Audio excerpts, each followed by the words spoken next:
Communist S. Like U.S. Felix Guarfar. With a postscript, 1990. By Tony Negri. Communists like U.S. The project, to rescue communism from its own disrepute. Once invoked as the liberation of work through mankind's collective creation, communism has instead stifled humanity. We who see in communism the liberation of both collective and individual possibilities must reverse that regimentation of thought and desire which terminates the individual. Bankrupt, the collectivist regimes have failed to realize socialist or communist ideals.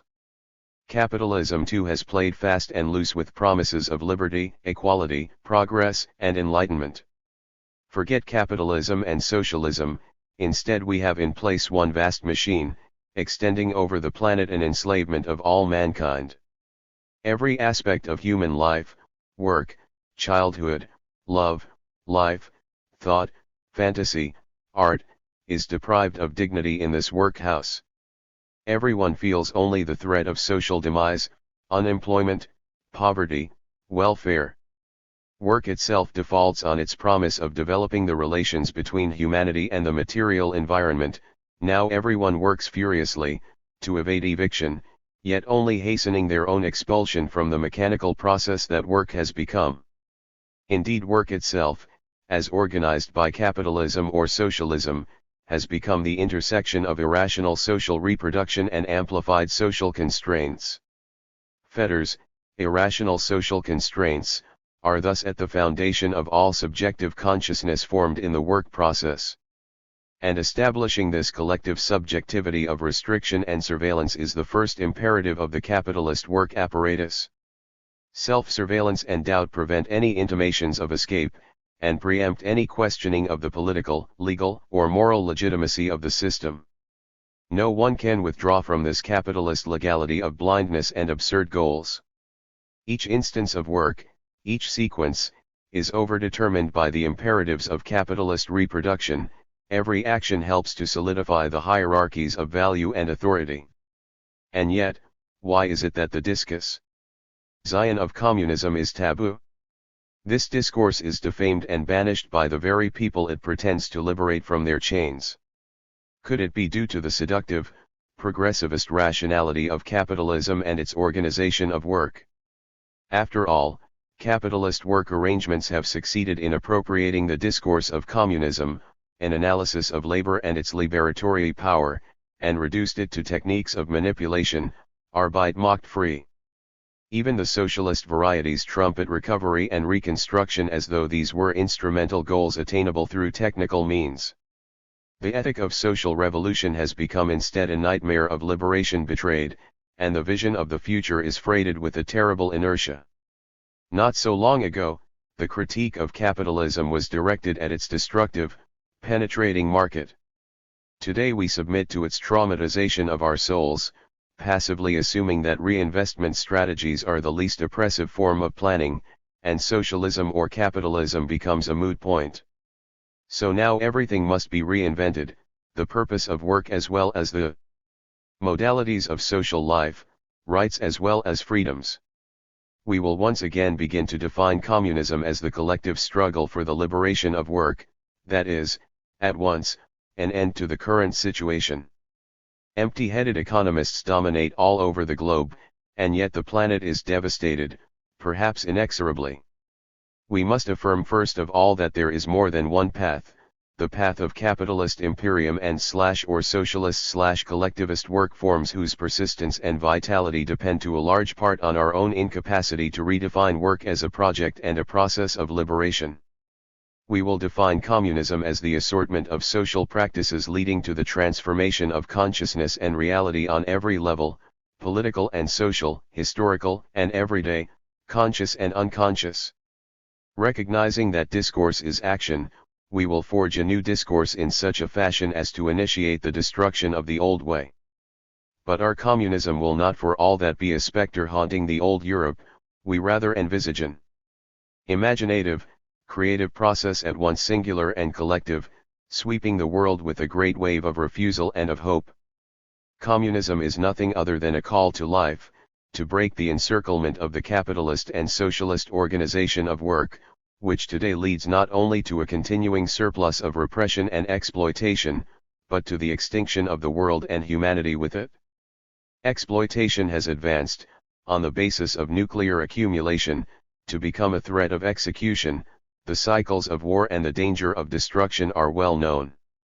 Now we are not determinists, but today it is not only determinists who recognize that the end is, if not near, certainly close by, especially if we abandon power to the capitalist and socialist juggernauts of labor.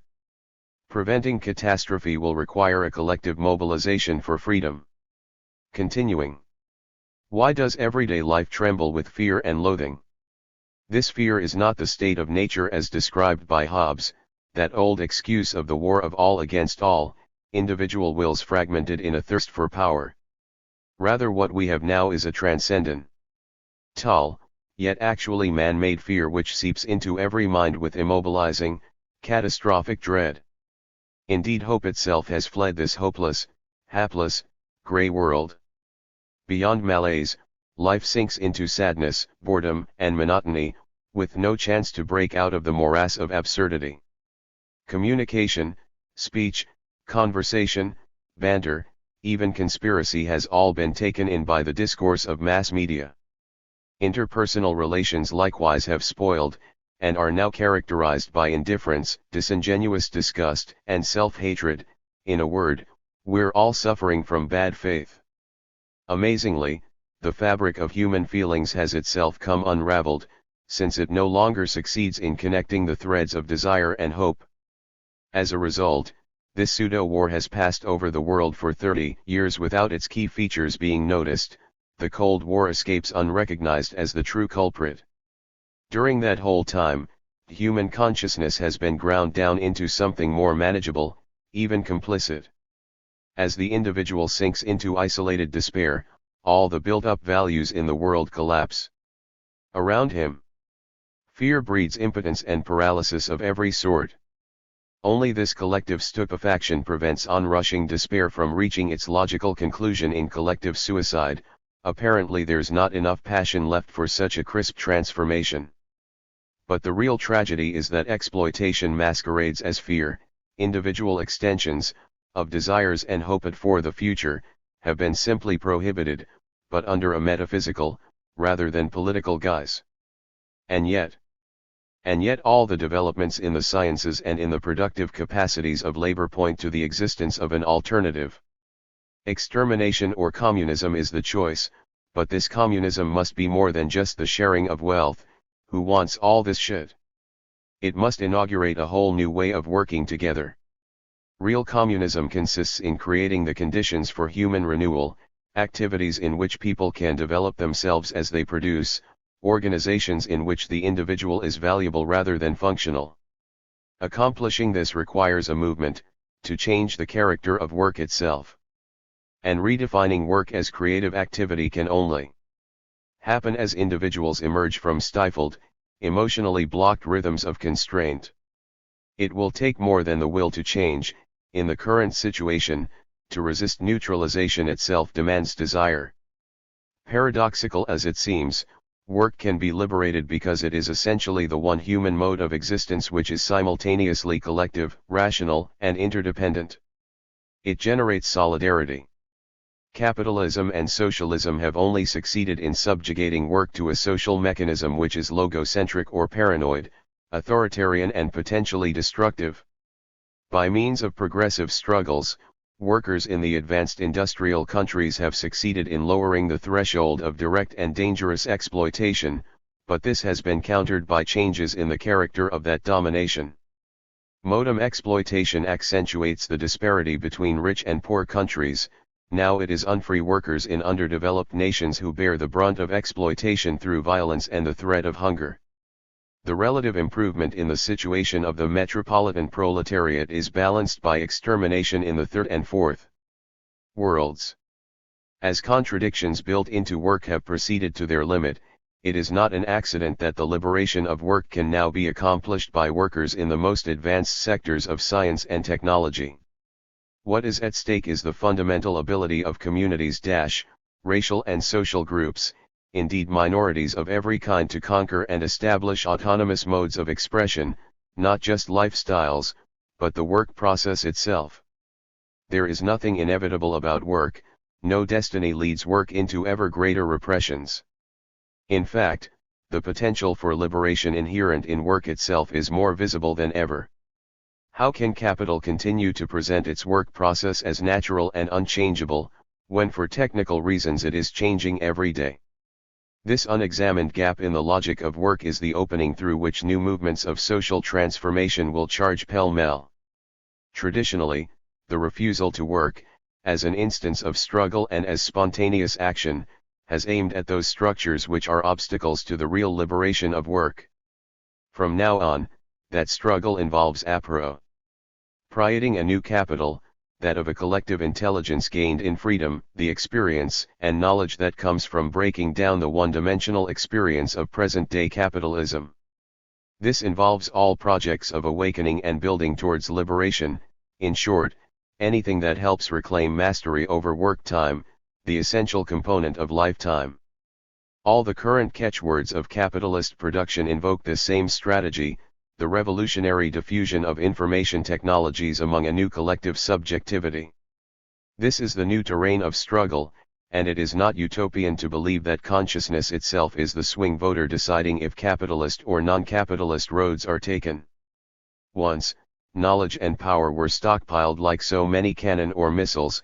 Now the empowering of a collective consciousness, part of the turmoil of the workplace, threatens to unite small arms into a mass revolt. From this perspective, communism is the establishment of a communal lifestyle in which individuality is recognized and truly liberated, not merely opposed to the collective. That's the most important lesson, that the construction of healthy communities begins and ends with unique personalities, that the collective potential too is realized only when the singular is free. This insight is fundamental to the liberation of work. Work as exploitation has completed its development of the general, the mass, the production line. What's now possible is to tap into the potential of individual creative energies, previously suppressed. Nothing less than a genetic breakthrough, this rhizome asterisk of autonomy in the workplace can establish itself as a productive enhancement, and a serious challenge to the dead weight of bureaucratic capitalism with its overcoded and individualized individual. Make no mistake about it, communism is not a blind, reductionist collectivism dependent on repression. It is the singular expression for the combined productivity of individuals and groups, collectivities, emphatically not reducible to each other. If it is not a continuous reaffirmation of singularity, then it is nothing, and so it is not paradoxical to define communism as the process of singularization.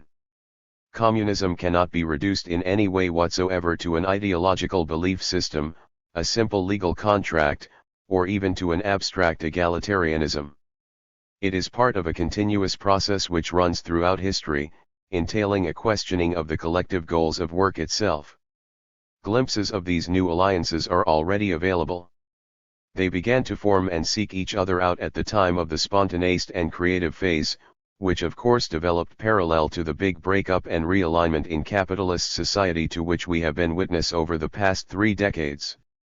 To better locate and appreciate their importance, one can distinguish, molar antagonisms, struggles in the workplace over exploitation, criticisms of the organization of work, of its form, from the perspective of liberation, molecular proliferation of these isolated instances of struggle into the outside world, in which singular struggles irreversibly transform the relations between individuals and collectivities on the one hand, material nature and linguistic signs, meanings, on the other. Thus the maturing social transformations, which in turn affect productive work arrangements, are induced, piecemeal, by each and every molar antagonism. Any struggle against capitalist and/or socialist power formations contributes to overall transformation. Social, political, and workplace advances condition each other. But, and this is our point, the revolutionary transformation occurs in the creation of a new subjective consciousness born of the collective work experience. This moment is primary, All stakes are won or lost here, in the collective creation of subjectivity by individuals. We need to save the glorious dream of communism from Jacobin mystifications and Stalinist nightmares alike. Let's give it back this power of articulation, an alliance, between and the liberation of work and the liberation of subjectivity. Singularity, autonomy, and freedom are the three banners which unite in solidarity every struggle against the capitalist and or socialist orders. From now on, this alliance invents new forms of freedom, in the emancipation of work and in the work of emancipation. It is not necessary to sit reading in a cafe to realize that the cycle of revolution reopened in 1968, and indeed achieved its high water mark of intensity. What was only an indication in 1917, and which subsequent wars of national liberation failed to achieve in any lasting way, was brought to light by the events of 1968 as the immediate possibility of collective consciousness and action. Yes, communism is possible. It is true, more now than ever, that it haunts the old world. 1968 revealed the fragility of the social contracts installed successively to contain the revolutionary movements of the beginning of the century, those which followed the big crisis of 1929 and the movements which accompanied and followed the Second Great Imperialist War. However one views the events of 1968, it is undeniable that they revealed the failure of this social compromise to eliminate or supersede the antagonistic contradictions of the capitalist systems. We will now examine the three series of material transformations which concern the quality, the dimensions, and the form of capitalist producing, and by doing so, highlight those new objective starting points from which any effort to change society will have to begin. The quality of producing. The struggle between the working classes and those of the capitalist and/or socialist bosses had resulted in a system of production that was more concentrated and massified. The impossibility of rationally overcoming crises, which revealed the social polarization of power, led to the efforts at managing the strongly centralized, planned economies, both capitalist and socialist.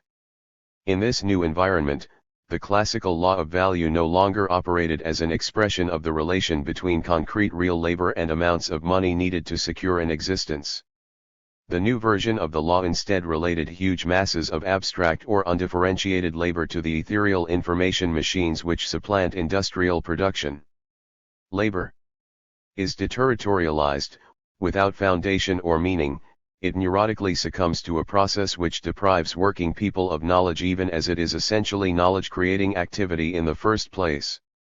Modem work was creating a global, infernal disciplinary apparatus, in which the constraints were invisible, educational and information constraints which place the worker at all times under the sway of capital. No longer an 8-hour wage slave, the worker now produced and consumed continuously for capital. Capital in the process became more socialized, advancing social cooperation, integrating the collective forces of labor even as it turned society into a giant factory, in which the pacified consuming classes were organized into unions.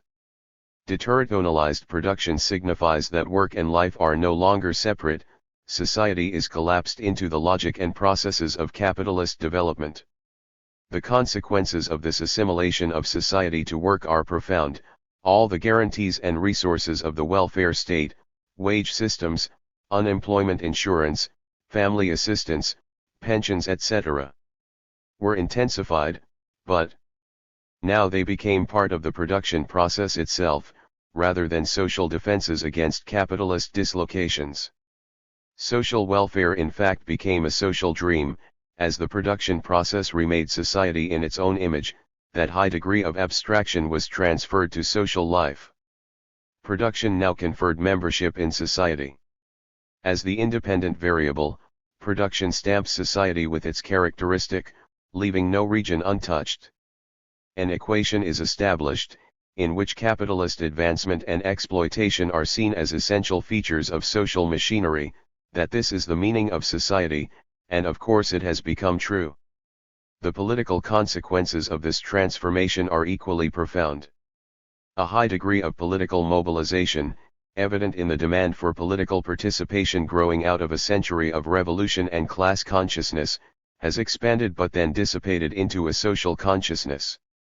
All the efforts of the bosses, who are conscious of this new socialization, consist of maintaining it, either through democratic or totalitarian means, within the framework of institutions and of rules for dividing the social product, which permit them to reproduce and thus to reinforce their commanding positions, in a manner that transforms economic into political power. Before examining the consequences of this transformation of command, it is important to recognize another essential aspect of the changing character of production. The emergence of socialization as a crucial component of production has naturally affected the production process itself. Socialization, typically viewed as a formal quality, mutates into a substantive one. One may observe, for example, how the socialization of rural peasants accompanies their loss of independence, or how service sector workers lose social cohesion as they are functionally absorbed into rigid, mechanized production processes.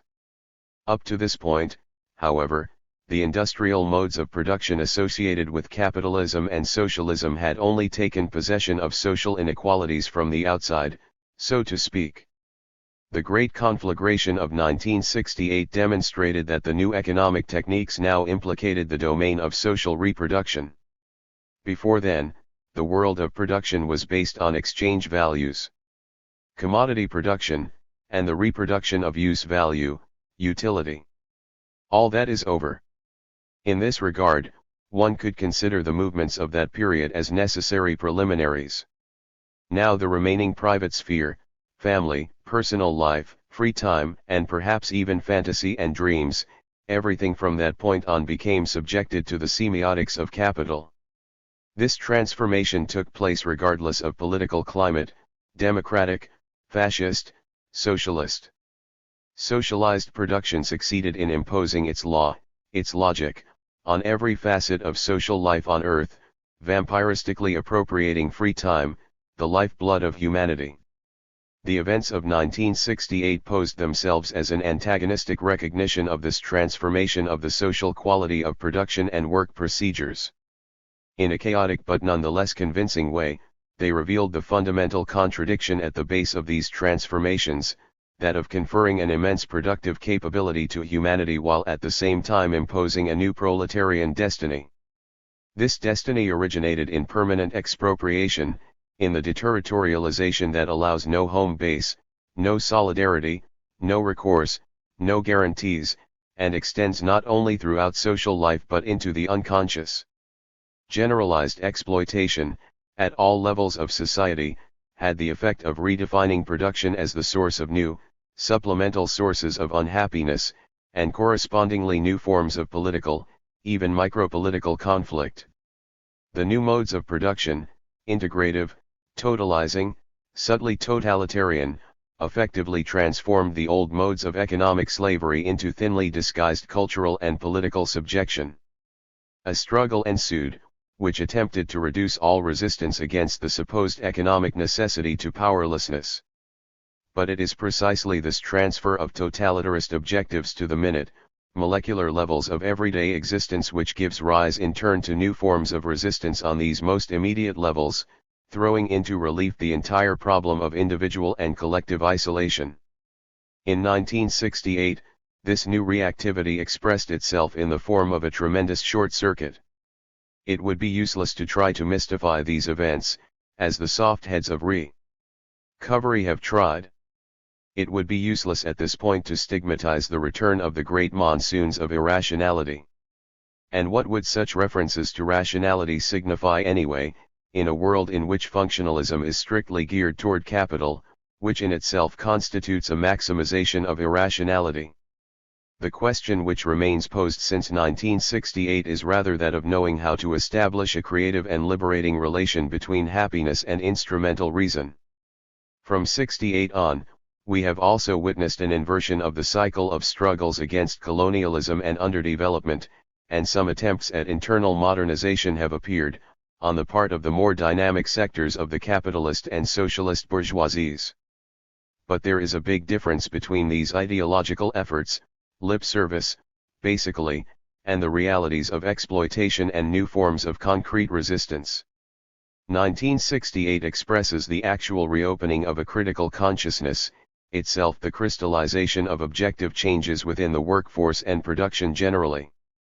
This recognition appeared at first as rebellion, and as a new opening itself made possible by economic growth, its impasse, crisis, and the consequent reflexes of rejection. The essential force of 1968 resides in the fact that for the first time in the history of human revolts against exploitation, the objective was not simple emancipation, but a true liberation, extending beyond the removal of obvious, individual chains. The movements attained a global level reflected in a heightened consciousness of the historical linkage of singular struggles. For the first time at that level of intensity, the molar macrocosms and the molecular microcosms, the global and the local, began to combine in the same subversive whirlwind. The events of 1968 thus marked the reopening of a revolutionary cycle. Not by the repetition of old slogans, but through the intervention of new perspectives on action, and by a redefinition of communism as enrichment, diversification of community and consciousness. Certainly the movement remained inseparable from the development of previous social struggles, and the redeployment of the employer's capacity for resistance and attack, but an important historical qualitative leap nevertheless occurred. At that point of individual radical fulfillment, what was required to generalize revolution among a significant portion of the population?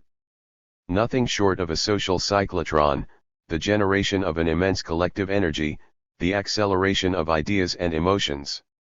In 1968, a revolution worthy of the most authentic aspirations of humanity was born.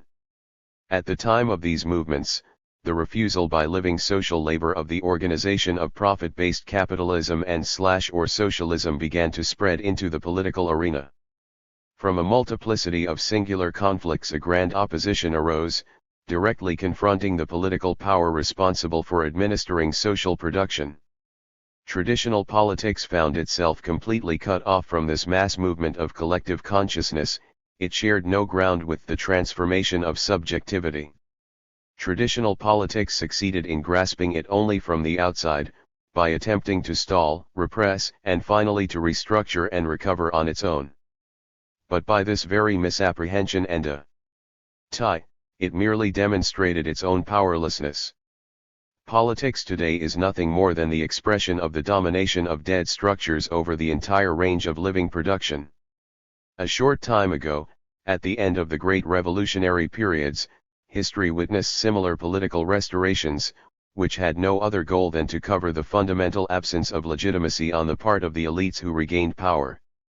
The princes who govern us seem to have returned, in the most absurd of ways, on the same perverse and empty stages, in the same vicious cycles which appeared in the aftermath of the Great Revolution and the Napoleonic epoch. It is sufficient here to cite the Charter House of Parma. And Hegel's remark comes to mind.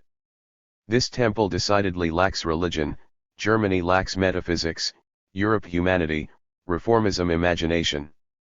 On the other hand, the collective imagination remains alive, but it can no longer conceive of politics outside of the paradigms and avenues of change which began to appear in 1968. This is true first of all for the traditional left. The historical communist parties, prisoners of antiquated paradigms of production, did not even succeed in imagining the revolutionary force of the social mode of production which was in the process of emerging. Incapable of separating themselves from centralist organizational models deriving from a paradigmatic split between the avant-garde and the masses, they found themselves disoriented and frightened in the face of the unexpected self-organization of a social movement. Loyal to the one-dimensional destiny of the reformist movement, they experienced the explosion of new demands in the workplace, and of new desires in the socio-cultural world, as a catastrophe which literally left them in a paranoid state. The same applies to a lesser degree to social democratic forces. In the actually existing socialist countries, the reaction was extremely brutal, while in the West, it was more insidious, maneuverable, willing to compromise. In all of these instances, one finds the same invariance, social conservatism, which can maintain as its only ideal a vision of castles and courts completely removed from all real life, These small aristocratic verses which are blind to the new aspirations for freedom, new territorialities striving for autonomy. But how else can one describe these political aristocracies when, from their fortresses, they attempt to impose a stratification of society, devoid of consistency, substituting instead a general arrogance, an indifferent cruelty. Disease, corruption, plague and madness spread within these closed universes just as they did in the ruling houses of the ancien regime. But their time is running out. We are at the threshold between suffering and the moment when history's potential will realize itself. The paralysis of political structures and all the current governmental difficulties are both symptoms and specific traits of moribund power formations. They are incapable of adjusting to the movements of society. There is no doubt that these problems were initiated by the movements of the 60s. In fact, that was the moment when the surging tide of social struggles arrived at history's center stage. Since that time, as we shall see, the attempts to regain control of the situation have been numerous. But they were all short-lived because the political crisis was not, as the reactionary right assumed, the result of simple economic imbalances, having nothing to do with politics, but rather due to the inability of institutions to transform themselves. The roots of the crisis of politics were social.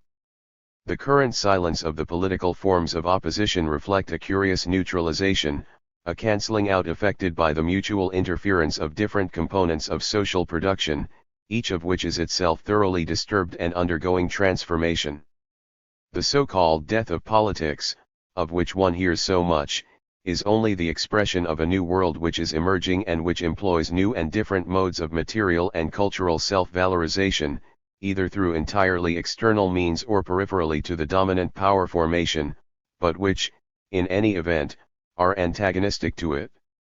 It is thus a world in the process of change which began its expansion in '68 and which, since then, through a process of continuous mutation, including all sorts of failures and successes, has struggled to weave a new network of alliances at the heart of the multiplicity of isolated singular components comprising it. This is the new politics, the need to recharacterize the fundamental struggles in terms of a continuous conquest of new arenas of freedom, democracy, and of creativity. And, whatever the militants and the intellectuals who have given up on all that may say, there is nothing anachronistic or retrograde or anarchist in this way of conceiving things. Indeed, it attempts to understand contemporary social transformations, including their contradictions, on the basis of the productive activities, the desires, and the real needs which regulate them. What is on the other hand entirely irrational and mad is the power of the state, as it has evolved since the 60s, into a sort of lunar Stalinism which only multiplies ad nauseam its rigidity and its institutional paralysis. The ferocious will to a death of politics is nowhere more dominant than in the glacial palaces of power. Although much of it is empty and mystified, this type of power is nonetheless terribly effective. Moreover, one should not underestimate or overlook the great mass of pain and anguish that lies concealed behind its cynicism and its technocratic indifference, the insecurity of everyday life, the precariousness of employment, the fragility of civil rights, and, perhaps most of all, the impossibility of locating meaning in individual and collective life, the de facto banning of communitarian projects, of all creative becomings from establishing themselves on their own terms. This pain, which accompanies the lack of humanity in the capitalist brand of subjectivity, can be converted into an infinite array of reaction formations and paradoxical symptoms, inhibitions, evasions of all sorts, but sabotage as well, the transformation of refusal into hatred. This to and fro movement reaches its limit when the fear of destruction articulates a consciousness of the madness of power, then the pain itself becomes the vertigo of annihilation. This monstrous will to death in all its different forms today constitutes the true character of politics and the true cause of human misery. Since the 60s, new collective subjectivities have been affirmed in the dramas of social transformation. We have noted what they owe to modifications in the organization of work and to developments in socialization. We have tried to establish that the antagonisms which they contain are no longer recuperable within the traditional horizon of the political but it remains to be demonstrated that the innovations of the 60s should above all be understood within the universe of consciousnesses, of desires, and of modes of behavior. It is on this level that the changes became definitively irreversible. These new modes of consciousness have literally dislocated the old scenarios of class struggle by invading the imaginary and cognitive roots of productive activity, transforming the consciousness that corresponds to that activity into an act of transformative individual will. Along the way, this individuation of desire has thus spread to the realm of collective practices, which now constitute the new political territories. The dramatic and tumultuous affirmation of desire puts our social living into question and makes it the basis of a higher subjective expression of the ensemble of material and semiotic systems of production. Its opposition to private property is a radical negation of all forms of blind collectivism in capitalist and/or socialist undertakings, and its refusal of work on command actually expresses the will of a higher level of social production. All seeming connections between this refusal and the massification of social subjectivity must be broken, the relation must be reduced to a paradox, by virtue of which the poverty of this massification is confronted with the most singular processes of subjective will. Communism has nothing to do with the collectivist barbarism that has come into existence. Communism is the most intense experience of subjectivity, the maximization of the processes of singularization, individuation which represent the capability potential of our collective stock. No universality of man can be extracted from the naked abstraction of social value. Communism no longer has anything to do with any of this. It is a matter rather of manifesting the singular as multiplicity, mobility, spatio-temporal variability, and creativity. That today is the only value on the basis of which one can reconstruct work. A work which no longer is crystallized in the form of private property, which does not consider the instruments of production as ends in themselves, but as means for attaining the happiness of singularity and its expansion in machinic rhizomes, abstract and/or concrete. A work which refuses hierarchical command and which in doing so poses the problem of power, clarifies the functions of deception and exploitation in society, and refuses all compromise, all mediation between its own existence and productivity. All of which implies redefining the concept of work as the transformations and arrangements of production within the frame of immediate liberation efforts. New modalities of collective subjectivity themselves bring together these qualities and these desires which change relative to productivity. The new production of subjectivity conceives of power from this point on solely as an horizon of the collective liberation of singularities and as work oriented toward that end, in other words, as self-valorization and self-production of singularities. The social struggles which exploded in '68 and in the years following conferred a tremendous power on the coming to awareness of students and young people, the women's movement, the environmental and nature-first movements, the demand for cultural, racial, and sexual pluralism, and also the attempts to renovate the traditional conceptions of social struggle, beginning with that of workers. All too often these experiences have been described in terms of marginality. Marginality was quickly drawn toward the center, and the minoritarian demands succeeded, with difficulty, in detaching themselves from those of the lifeless middle ground. And yet each of them, by following its own course and by articulating its own discourse, potentially represents the needs of the large majority. Potentially, but in a way that is not any the less efficacious, by taking hold of society as a whole, productive socialization wanted to confer on individuals, communities, and their reciprocal relations the char. Combined with a systematic corporatist effort to channel and co-opt struggles, political reaction, combining a recourse to state power with an appeal to traditional structures, in an attempt to re-establish the legitimacy of the old elites, the squandering of collective subjectivity, in particular through intense use of the mass media, governmental agencies, and the welfare state as a whole. In fact, the left parties have been devastated by the effects of the movement of '68 and, even more so, by the collective singular movements which have emerged since then as the bearers of social transformation. The left has attached itself even more to the traditional statist structures, and in doing so it has jettisoned its own relationship of conflict and compromise, and thus its own basis of legitimacy. But these structures were irrevocably altered by the counterattacks of '68. From then on, the old politics could no longer hide its cadaverous face.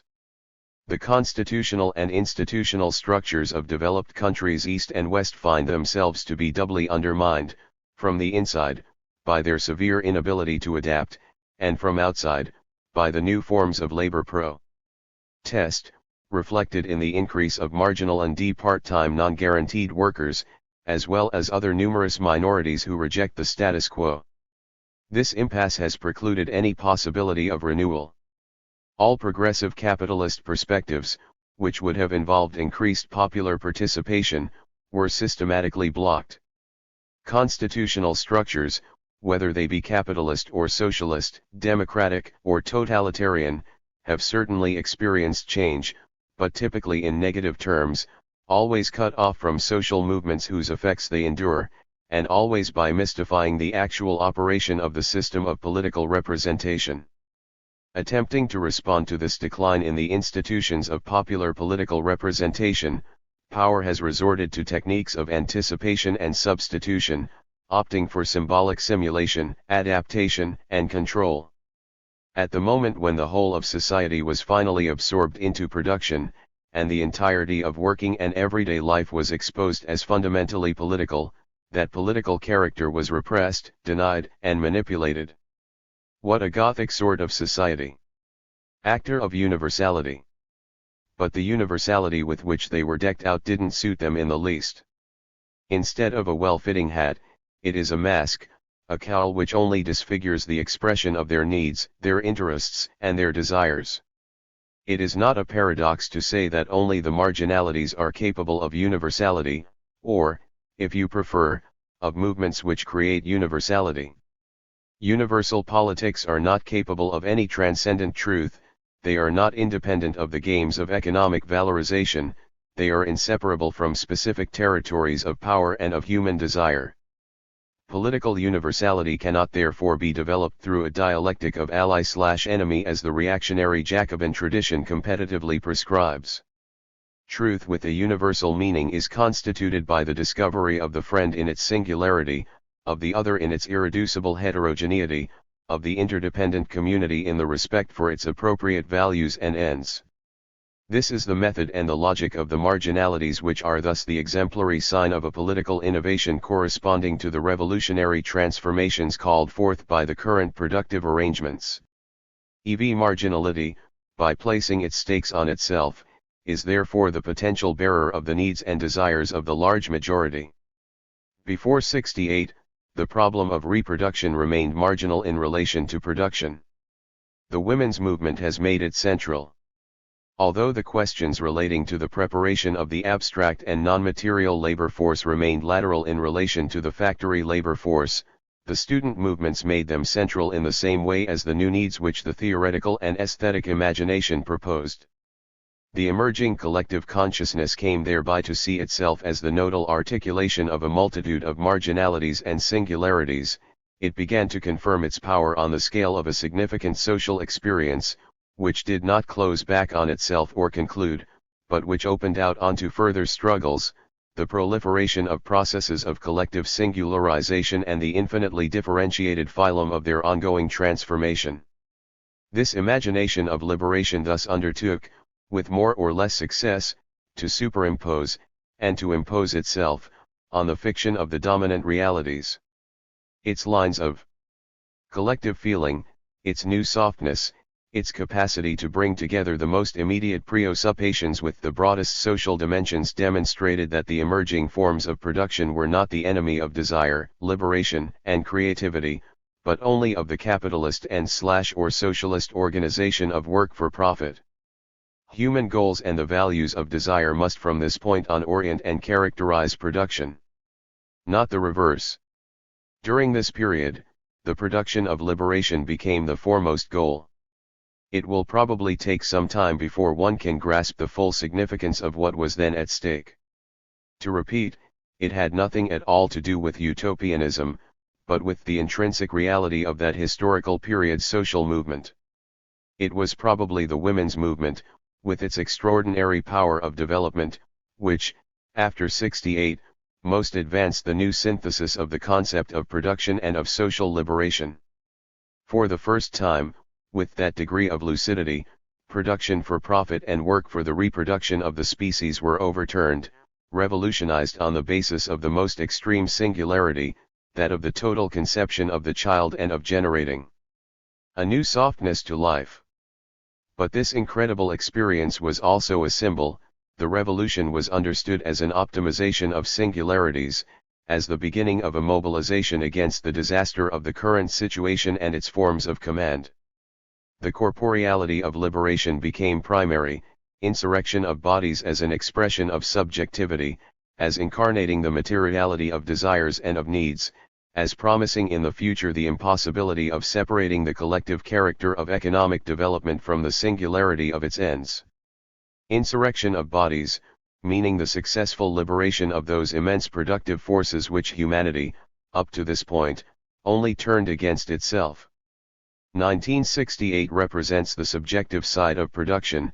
This is an interpretation, on a large scale, of its social texture, which displaces the previous political problematics onto the terrain of representation considered as a singular project of liberation. 1968 is also a magnificent reaffirmation of democracy. The fact that it was crossed by a certain naive Rousseauism, that through it a few last champions of Jacobinism and of a disfigured Leninism came to shine forth for a few moments, doesn't in any way detract from the power of democracy in the movement considered in itself. It showed that the proletariat, from this point on, socialized and singularized, would not be able to comprehend a political movement except on the condition that it is founded on democratic arrangements in a client. This was not only a theoretical truth but also a concrete historical affirmation. There is no specific form of freedom which is not attached to the group goals of the movement and lived, experienced, by its members. This new given was underscored in a certain way, ontologically, in the generation which came after 68. And which wants today to send us back to the school of Anglo-American liberalism and its ideas of the marketplace. Anti-capitalism and anti-socialism have become the only forms which permit a renaissance of democracy. A restructuring of power helped to restore the command mechanisms in the 70s, and to restart the process of capitalist and socialist productive accumulation. Politics and economics, capital, and the state, were now completely integrated. The process developed in two directions. In the first place, as the international integration of national economies on an increasingly world scale, and their subordination within a polycentric and rigorously planned project of control. We call this figure of command which coordinates yet exasperates the unity of the world market, submitting it to instruments of productive planning, monetary control, political influence, with quasi-statist characteristics, integrated world capitalism, IWC. In this process, world capital integrates, besides the devil op-ed countries and directly dependent on them, the ensemble of real socialist countries, and controls, in addition, the means by which the economies of numerous third world countries are absorbed, putting in question their previous position of peripheral dependence. Indeed, statist command and the national states thus undergo a veritable deterritorialization. Integrated world capitalism is not limited to recomposing, using new forms of unification, the flux and hierarchies of statist powers in their traditional sense. It generates supplementary statist functions which are expressed through a network of international organizations, a planetary strategy of the mass media, rigorous taking control of the market, of technologies, etc. It is certainly important to avoid an ingenuous or anthropomorphic conception of IWC which would entail describing it as the work of a Leviathan or as a one-dimensional macrostructure of the Marcusean variety. Its planetary expansion, as well as its molecular infiltration, occur through mechanisms which can be echirmally flexible and which can even take contractual forms. Each one engages legal forms that rely on continuous procedures rather than constraining substantive law.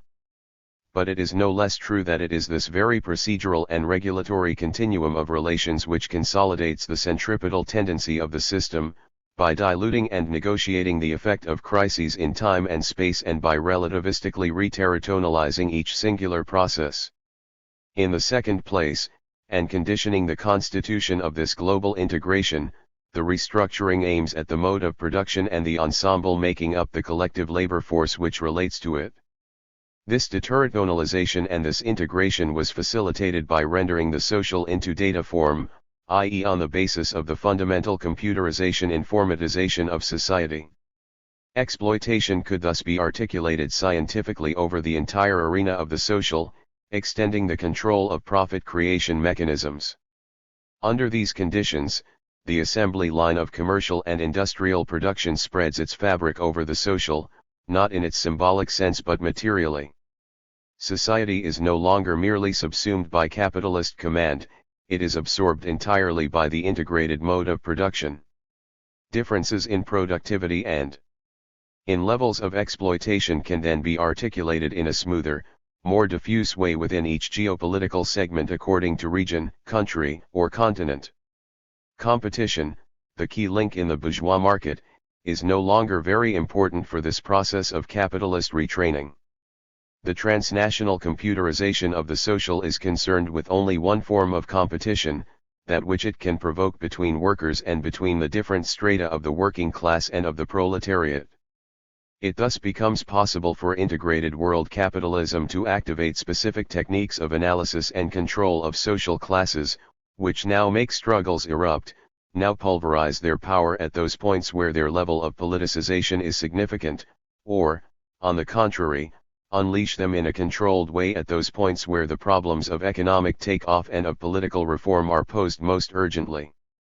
As it has always been in the history of capital, this renovation of the forms of command by integrated world capitalism goes hand in hand with the redefinition of the ways surplus value is extracted, computerization of the work process, spread of social control through mass media, subjective integration by governmental apparatuses, etc.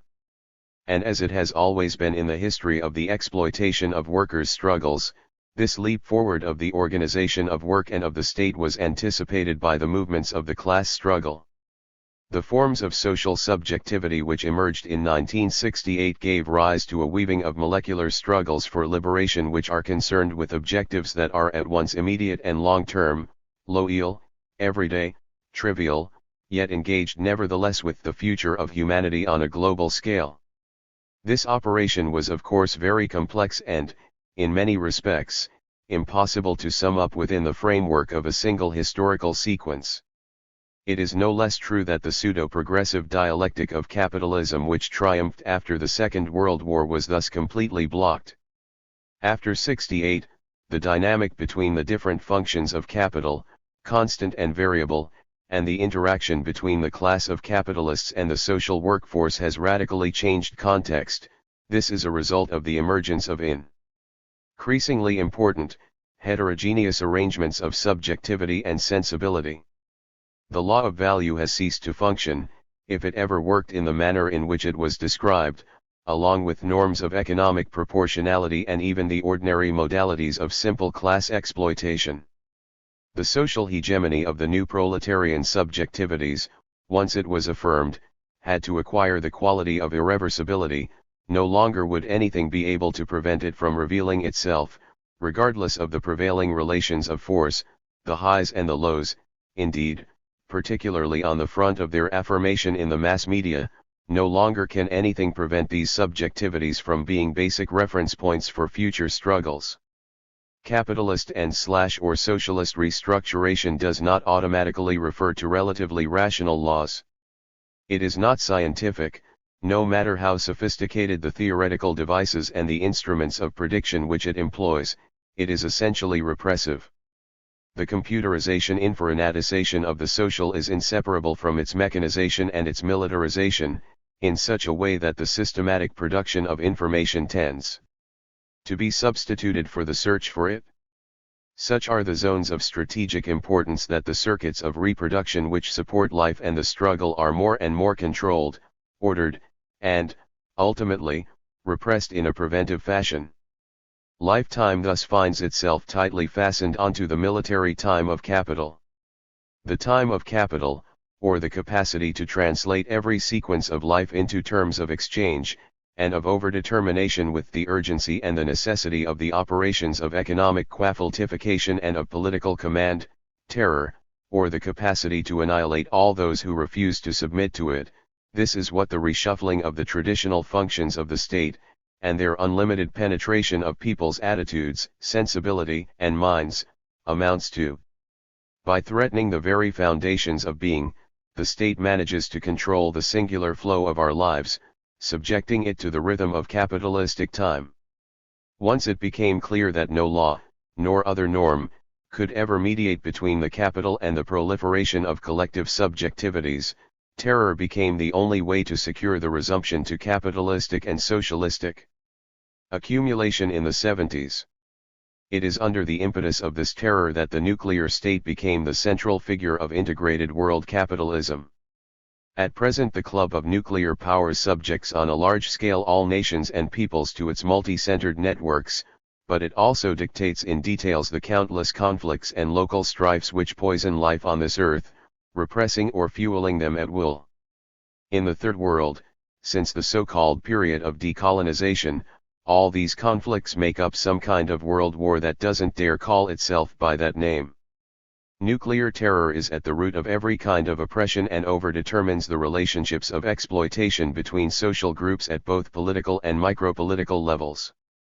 Thus threat and intimidation seep through all the pores of the thin skin of nuclear deterrence, which doesn't exclude more direct forms of intervention. The ultimate goal, as always, is to force people to condone their misery and political impotence. Capitalism answers, no future to the rise of new forms of proletarian subjectivity, countering their offensive with state terror. At this juncture the word democracy begs redefinition. The word communism has clearly been defaced, but the word democracy itself has been trashed and mutilated. From the Greek polis to the popular uprisings of the Renaissance and Reformation, from the proletarian rebellions that coexisted with the great liberal revolutions, democracy has always been synonymous with the legitimation of power through the people. This legitimation, always concrete, punctual, material, took specific forms, breaking away from a divine or absolute tradition. With democracy, legitimacy is primarily human, spatially and temporally defined. We're all subjected to integrated world capitalism because it is impossible to locate the source of its power. If we try to go back to its source, all we find is subjection to the second, third, and nth degree. The origin of power recedes higher and higher up and can be sized up in relation to the depth of our own impotence. Political relationships, called democratic, as we experience them on a daily basis, are at best trompe l'oeil when they don't throw us straight into pain and despair. This is the common feature, the unavoidable axiom of the capitalist or socialist restructuration of the political powers. To north/south. Terror and hunger. As we have begun to see, the capitalist and/or socialist reaction of the 70s integrates the world market according to a design for the exploitation of work and for political control which evolves in a homogeneous manner. The fundamental transition, in this sense, begins with the phase of Nixonian initiative in the monetary and international political arenas. Between 1971 and 1973, a series of operations lent a political character to the multinational network of exploitation which was already implanted in the world market. The takeoff of the dollar relative to the gold standard and the petroleum crisis articulated, under the same monetary command, subtracted from all questions of value, the rules for the organization of work and those of the productive hierarchy on an international level. The petroleum crisis emptied the treasuries of countries and pushed financial centralization and unification to the point of paroxysm. Initially, this operation appeared, during the Kissinger era, as a great shock. The divisions within the capitalist or socialist political personnel reverberated successively in the Trilateral Commission, then through the agreements and the cooptations within integrated world capitalism, that is, in the new arrangements of the political will of domination. It is on this foundation that the effective political cartography of exploitation on a world scale is sketched out. Capitalist integration determines certain fundamental polarities around which move dependent subsystems, in partial rupture with the hierarchies of power which overcode the struggles for liberation and the class struggles, that permit capitalist integration to allow itself the luxury, on the level of these subsystems, of large-scale modifications. At the heart of this complex play of multi-centered systems, which disjoin the flows of struggle and carry out destabilizations and/or strategic stabilizations, a transnational mode of production is consolidated. Throughout these systemic ensembles, one finds the immense enterprise of the production of cybernetic subjectivity-subjectivite informaticy which regulates the networks of dependence and the processes of marginalization. The working class and the socially productive proletariat of the central metropolitan countries are by virtue of this fact subject to the exponential competition of the proletariat of the large metropolises of underdevelopment. The proletariats of the most developed countries thus are literally terrorized by the spectacle of the extermination by hunger which integrated world capitalism imposes on the marginalized, and often limotropic, countries. The Industrial Reserve Army, dominated by a new law of absolute pauperism, is currently constituted on a continental basis. Capitalist and/or socialist command, multiplied into polycentric subaltern subsystems, brings together the highest rates of exploitation with areas of poverty and death. For all that, the struggles for liberation have not been militarily or politically strangled. But, within the frame of these different subsystems, integrated world capitalism has not ceased to stimulate fratricidal wars for the conquest of intermediary degrees of participation in integration. The enemy has become the poor, those poorer than oneself. If theory has ever had the need to evaluate the basis of power and of command over human life, it finds in this a convincing example, in that the essence of the problem turns out to be in production and in the organization of work, in the frightening capitalist voraciousness which structures them on a world scale and which subjugates them within the frame of the generalized mass-mediated, cybernetic informatique integration of poles of domination. To a certain extent, the poor find themselves produced twice by the system, by exploitation and by marginalization and death. Terror, which in the metropolitan countries is incarnated as the potential for nuclear extermination, is actualized, in the marginalized countries, as extermination by famine. Let it be clear, nevertheless, that there is nothing peripheral in this last design. In fact, there are only differences of degree between exploitation, destruction by industrial and urban pollution, welfare conceived as a separating out of zones of poverty, and the extermination of entire peoples, such as those which occur in the continents of Asia, Africa, and Latin America. It is worth taking proper note the newness of the forms of control implemented by IWC. Integrated world capitalism. The strategies of tenor and of repression tend to be more and more transversal, punctual, and sudden. Each piece of earth, each geopolitical segment, has become a potential enemy frontier. The world has been transformed into a labyrinth within which one can fall at any moment, at the will of the destructive options of the multinational powers. A practice of piracy, corresponding to the current phase of overmaturation of capital, has been substituted for the politics of power of the period of maturity of imperialist capitalism. Flotillas of hyperpower surpuissances plow the oceans and the seas the same as Morgan and the Dutch. We should prepare for the settling of accounts between the submarines of the capitalist and/or socialist nuclear buccaneers. But it is not just in the explicitly military earthly, maritime, and aerial arenas that the permanent war of IWC against world society takes place. It is also in the ensemble of civil, social, economic, and industrial domains. And, there as well, according to infinitely differentiated, transversal filiations of operators of power, who are beyond the control of common humans, beyond union or political control, at least in the traditional sense, and in the middle of which can be found mixed up, multinationals, the mafias, the military-industrial complexes, the secret services, even the Vatican. On all levels, on all scales, everything is permitted: speculation, extortion, provocations, destabilizations, blackmail, massive deportations, genocide. In this virulent phase of decadence, the capitalist mode of production seems to rediscover, intact, the ferociousness of its origins.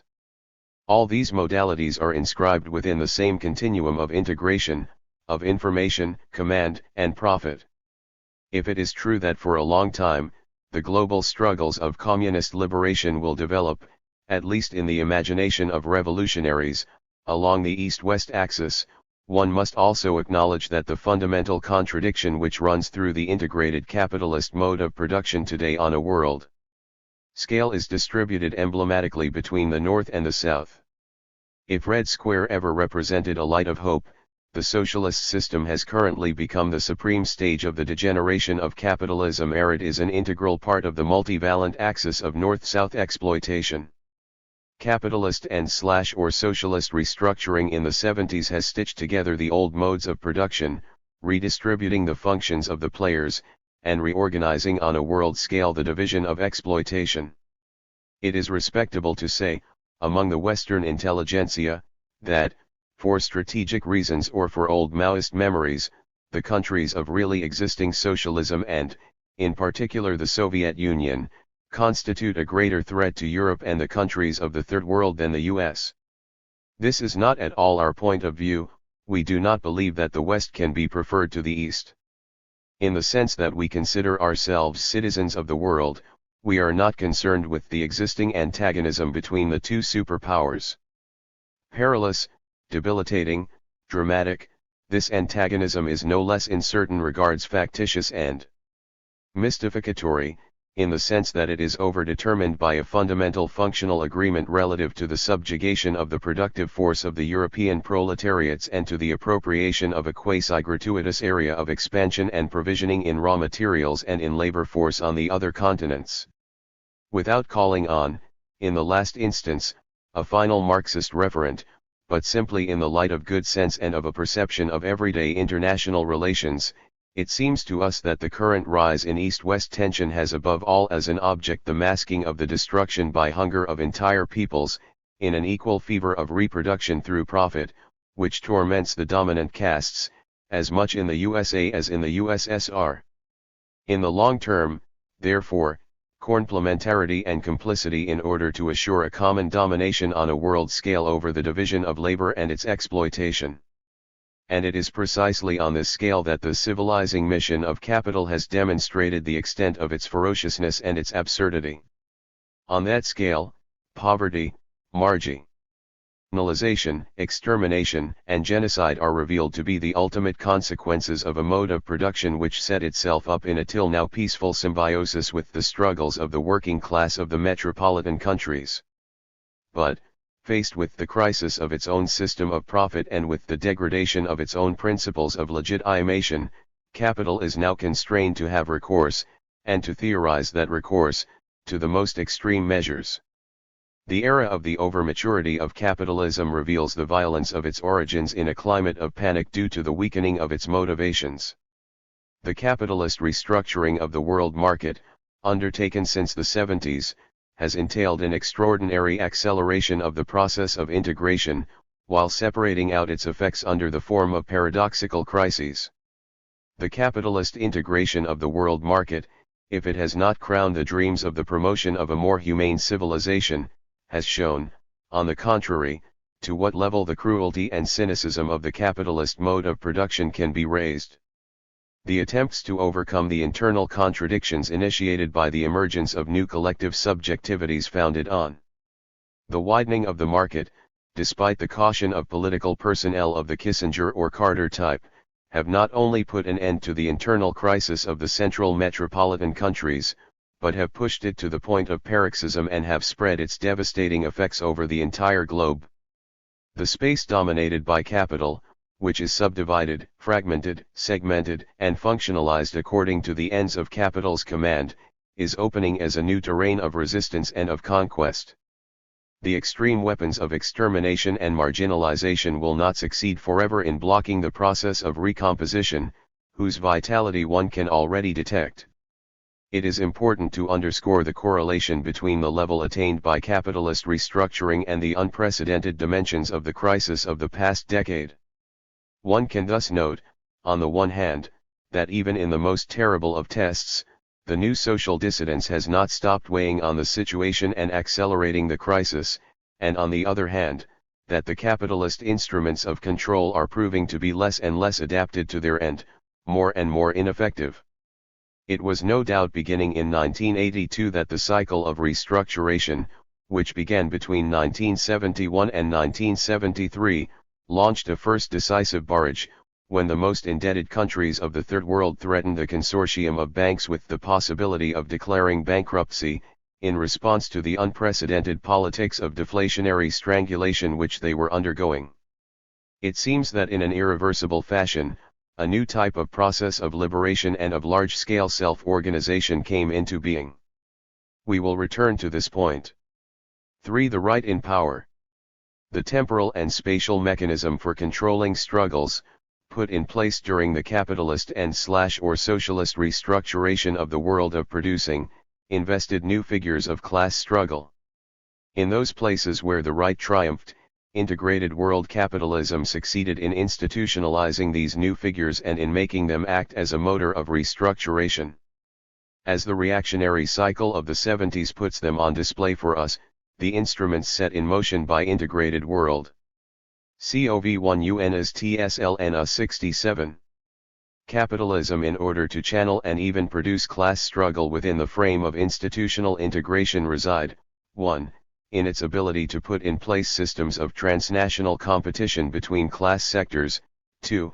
In the utilization of deflationary monetary politics which increase unemployment, 3. In the reconversion which it effectuates in the politics of welfare, toward a controlled increase of poverty.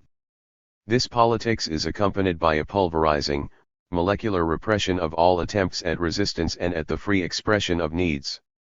It is essential that the control that it promotes succeeds in becoming effective in the collective imaginary, thus initiating a situation of diffuse crisis within which it will attempt to separate, 1. That part of the proletariat with which incumbent power relies on negotiating a guarantee of reproduction, and 2. The immense mass of those excluded or non-guaranteed. This division is multiplied infinitely and hierarchized in the labor market, in which the competition between workers makes itself felt, and beyond, on the social and institutional market in which all the other sectors of the population are constrained to make themselves valuable. The revolutionary events of '68, as well as the material transformations of the mode of production, have shown the determining weight which the working class continued to possess on the social stage. The spirit of competition between workers was thus weakened in favor of a recognition of revolutionary objectives concerning a growing number of categories of oppressed people. But with the return of the right to power during the 70s, a resegregation of the working class, which falls back on already attained advantages, its guarantees, and its corporate privileges, has taken place.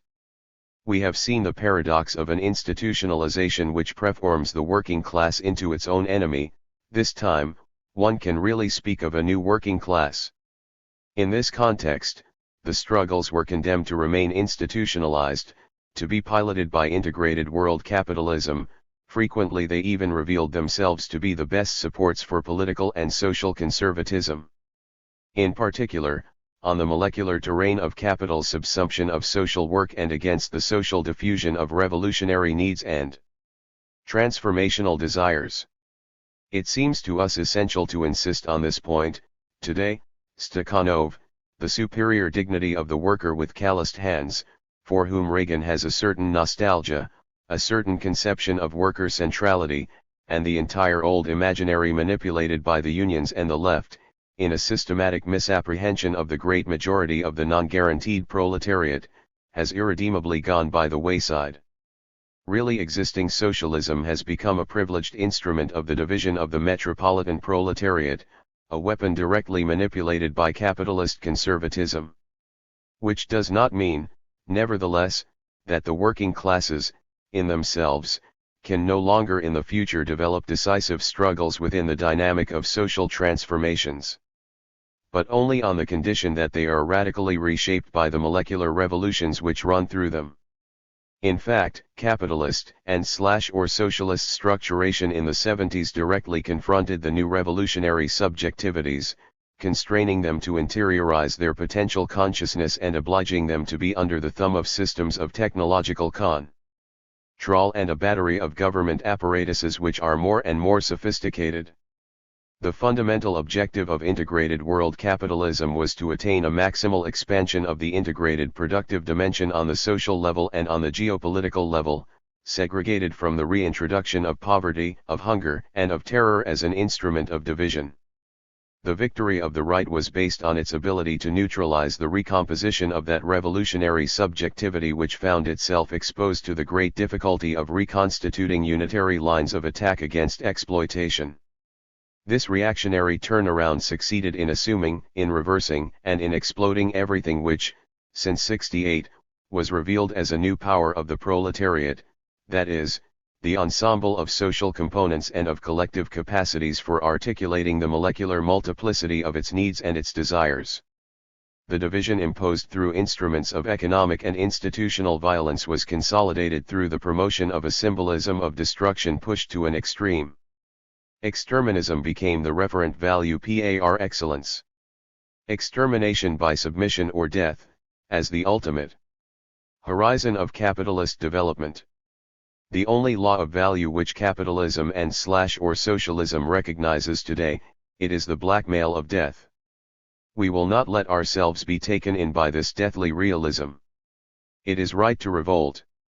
The responsibility of the traditional organizations of the workers' movement, which remained prisoner to the illusory choice between capitalism and socialism, was thus decisive.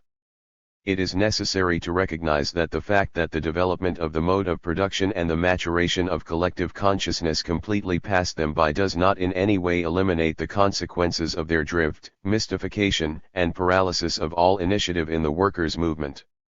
The inertia of the social movements, which revealed itself in numerous situations, the inability of the revolutionary movement to reconstitute itself on politically new foundations, the incapability of the transformation process to impose itself in its entirety, all are essentially conditioned by the monopoly of political representation and of the imaginary, which the alliance between capitalist and socialist personnel has sealed for decades. This alliance is based on establishing the model of the double labor market, that of guaranteed workers and that of the non-guaranteed, with socialism legitimizing only the first. From this has resulted a frozen society, comparable to that of the Ancien regime, but, in the end, a society equally untenable because it is undermined by innumerable molecular forces expressing its productive essence. This is the source of its nagging thematics of security, of order, and of repression, and of its imaginary of urgency, its obsession with crisis, the impression it gives of being able to act only a step at a time, without retreat, and without a coherent project. Caught in the same drift, capitalism and socialism now constitute the two pillars of conservatism and in certain cases of quasi-fascist anti-reaction. It is no less true that a new revolution took off in '68. It is not the phantasms of the death of the political or of the implosion of the social which will change anything. Beginning in the '70s, capitalism or socialism was constrained to make a parade of its failure on questions of social progress, of the coherent management of economic and social relations on an international scale, of impulsion in the vital domains of technico-scientific creation. It was revealed for what it is, that is, a ferocious and irrational system of repression, which is an obstacle to the development of collective production arrangements and which inhibits the movements of the valorization and capitalization of wealth which it engenders. The world market, far from responding to the principles which liberalism attempts to re-establish, is only an instrument blocking for poverty and death, chaining up for marginalization and planetary discipline, supported by nuclear terror. We inevitably return to the point, the ultimate reason of capitalism or socialism is its impossible tendency toward a sole paradigm, that of a passion to abolish everything which is not in accord with maintaining its power. But this passion also threatens instrumental reason itself, from inside. In effect, the will towards exclusion and segregation in integrated world capitalism tends to turn against itself, by threatening the consistency of its own systems of political communication and reducing to near zero its ability to objectively gauge relations of force. Thus one can beware that before us opens an era of the great paranoiacs of power. If this is so, the task of reconquering the meaning of work, begun in 68, is identical to the liberation of life and the reconstitution of reason. For everyone and everywhere, promote the potential carried by the new singularities. In the context of integral world capitalism's restructuring of production, undertaken since 68, the new revolutionary subjectivities are learning to recognize the ruptures imposed by the enemy, to measure their consistency and their effects. The first fundamental determination of integrated world capitalism is that, independently of sociological segmentations, it produces a model of subjectivity that is at least tripolar, synchronically cutting across all sorts of unconscious collective levels, personal consciousnesses and group subjectivities, familial, ethnic, national, racial, etc. These three poles are, an elitist pole, which comprises both the managerial and technocratic strata of the East and of the West, as well as those of the Third World, a guaranteed pole, cutting across the different specifications of class, and a non-guaranteed pole, which runs through each social stratum equally.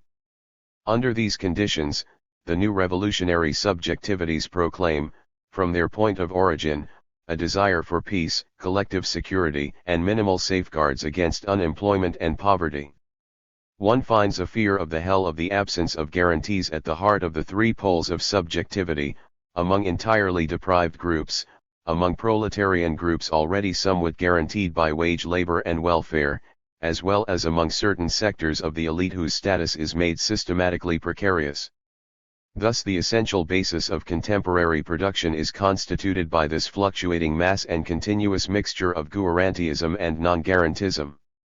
The non-guaranteed constitute a fundamental point of support for the constitution of capitalist power. It is in terms of them that the institutions of repression and marginalization find their consistency. But in counterpoint, they assume a social role within the new framework of power and exploitation, because of the values and productive potential of which they are the bearers. They are also focal points of imagination and struggle which are capable of catalyzing singular becomings, of bringing to light other references, other praxes, appropriate for breaking the immense machine of discipline and control of the collective force of production. The history of the struggles of the 70s has already sketched the process of recomposition and of social liberation.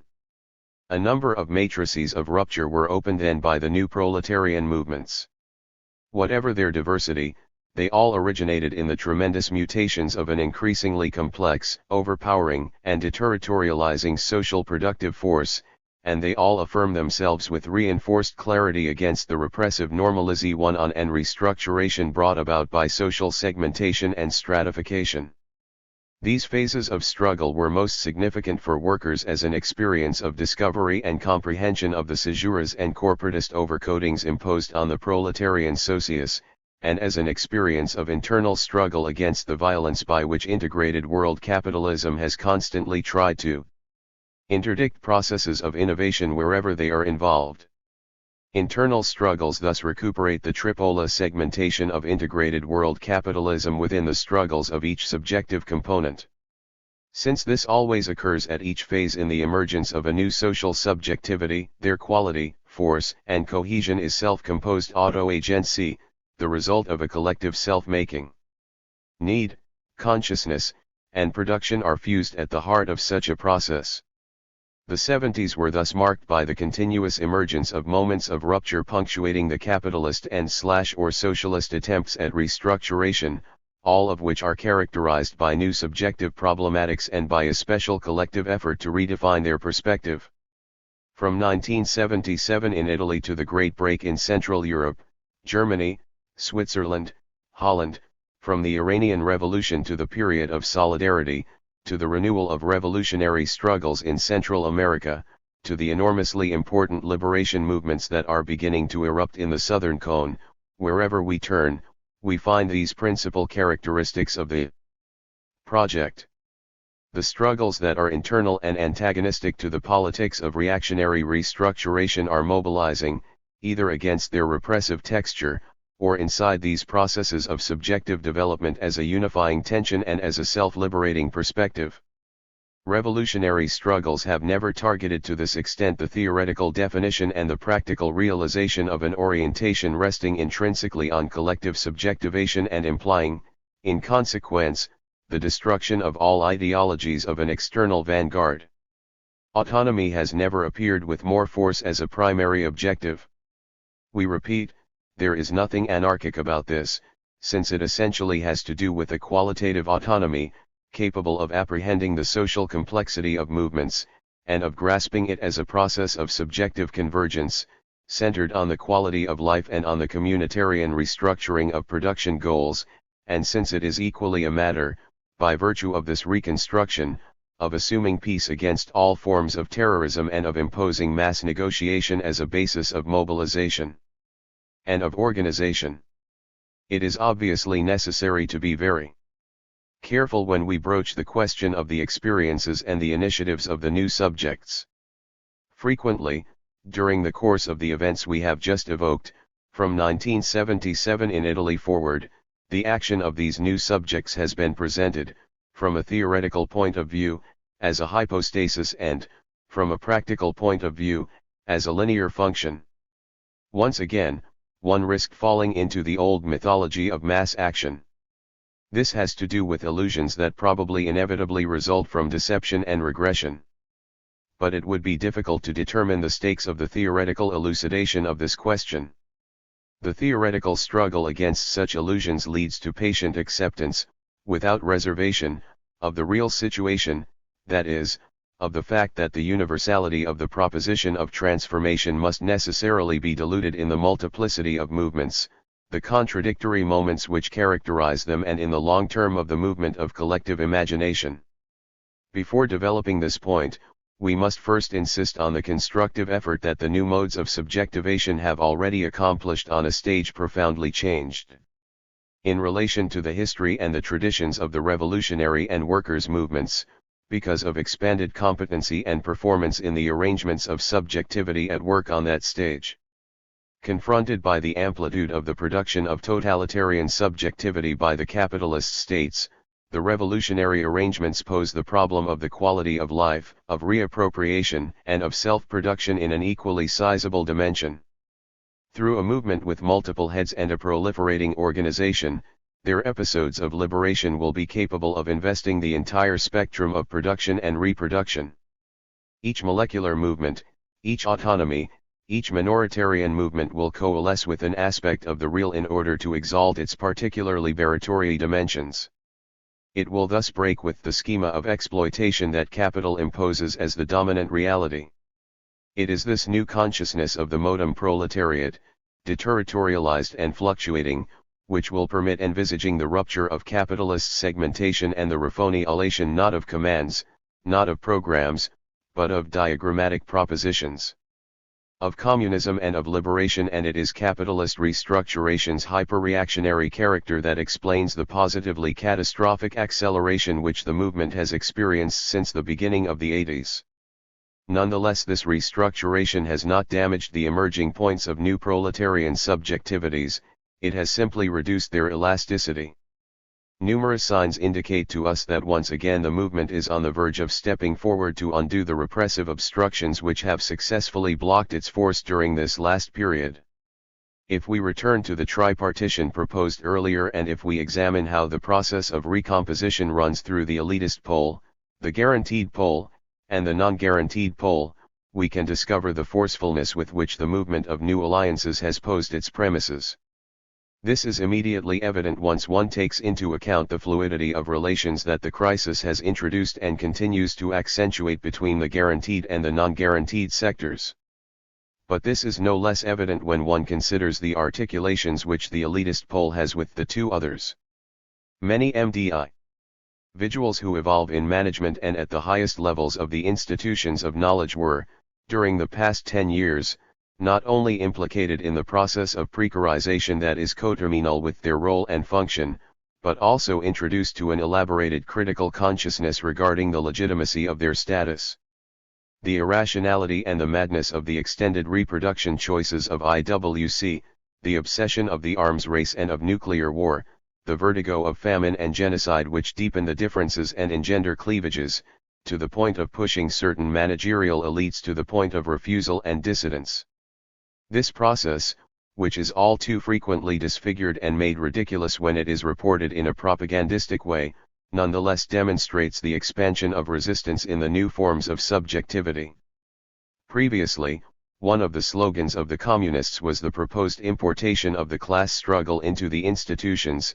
Today we note more modestly that the new subjects are capable of exporting their values and their antagonistic recommendations to the highest levels of management and of the institutions of knowledge. The true processes of dissidence are not recuperable. It is not a commodity that can be sent to the enemy as a gift. In point of fact, the revolution continues. The irreversible character of the hitherto completed processes affirms itself. The new subjectivities rearrange their political identity by assimilating, that is, semiotizing and smothering, the obstacles posed by the adversary, including those that the adversary has made them introject.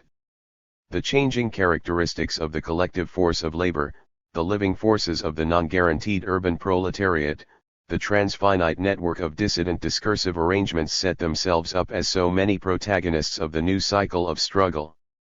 The development of new subjectivities has undergone deep internal breaks during the course of this process, which result primarily from the capitalist mode of production that we have just described and from the internal convulsions of the movements. Each historical period can be affected by the birth of elitist poles and by extremist surges of self-exaltation which develop to the detriment of the interests of the movements whose interests they pretend to represent.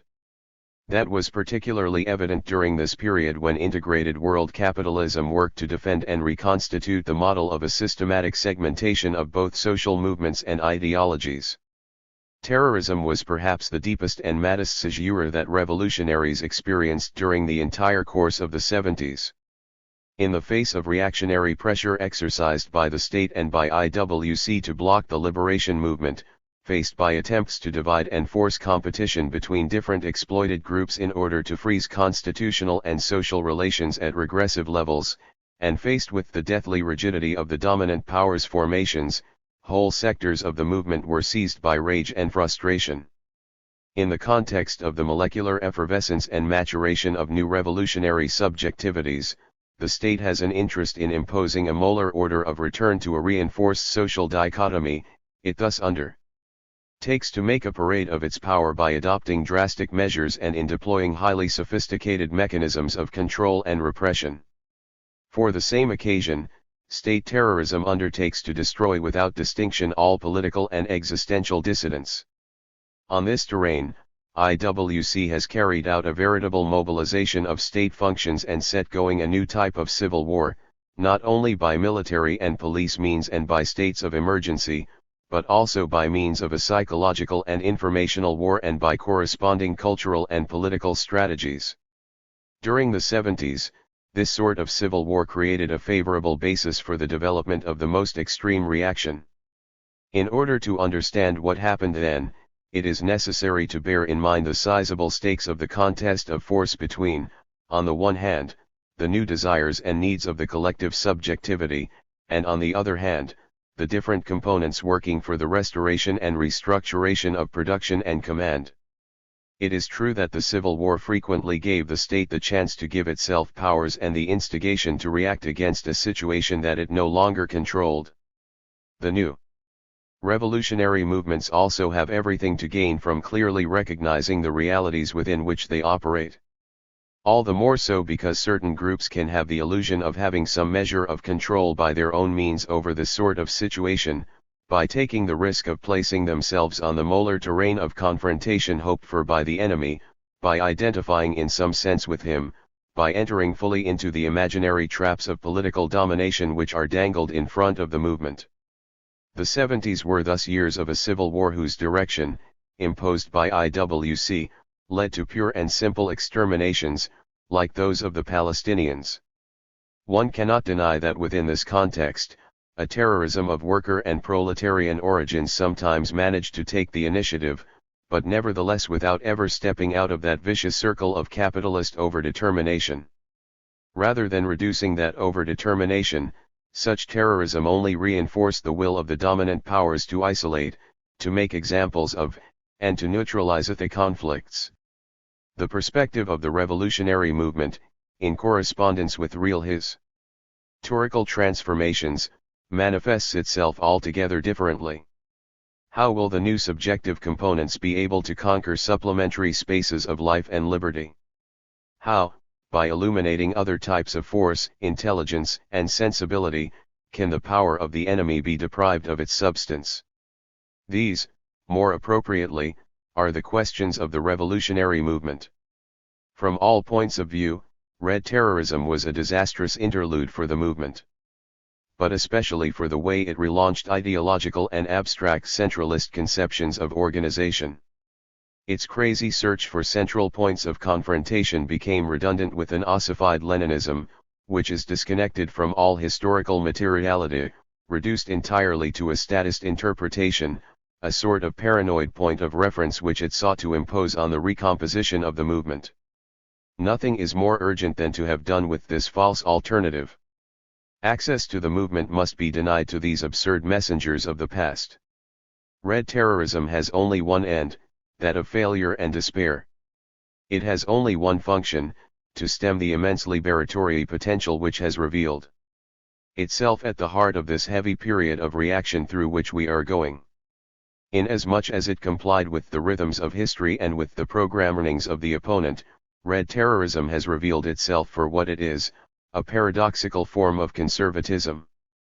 But haven't the capitalist formations of power on the same occasion taken the measure of the autonomous movements and secreted antibodies capable of robbing them of power? It is precisely this question which confronts the militants of prior generations who re-emerge, as from a fog, from the great reactionary disaster. The terrorist interlude of proletarian origin in the 70s has become exceedingly, mortally dangerous for the progress of those revolutionary processes which had begun to detotalize, to deterritorialize the stratifications of power, at all levels. Clearly, the ideologies that nurtured it should be forcefully avoided as so many biases which can only adulterate the struggles of the real movement and lead them to defeat. Given this, it is necessary to recognize that this terrorist wave posed a real problem through radically false premises and responses. How can the resistance to reaction be linked to a new type of organization?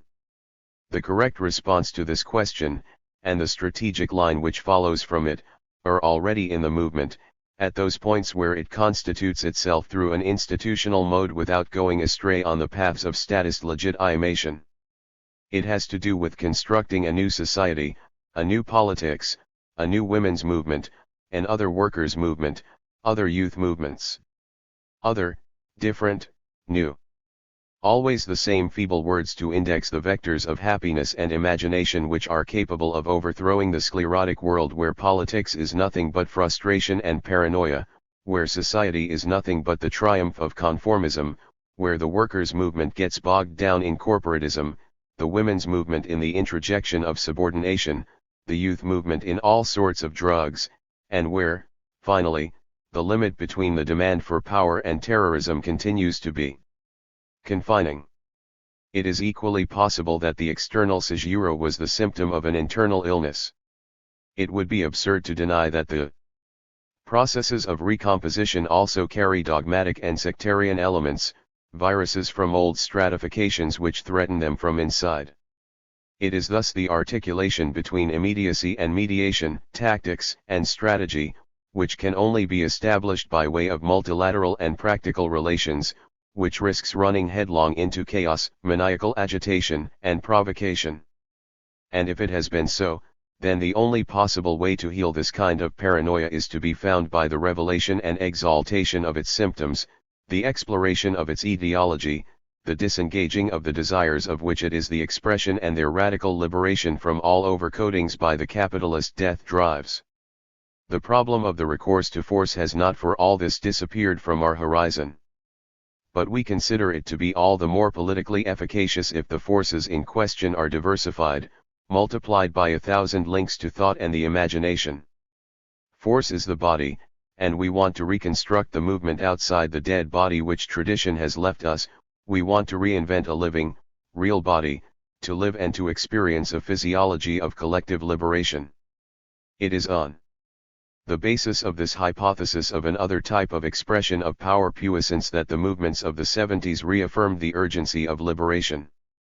There is no anarchism in this, because the movement remains nonetheless collective and challenges individualist implosion.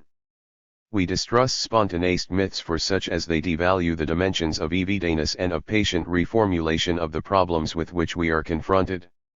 Neither is it idealism, because here the body is, all at once, material expression of the subject and content, and goal. Promoting it has the consequence of relativizing the formalism of the representation of contract and of law, to the benefit of the alliance and of the common project of the productive forces.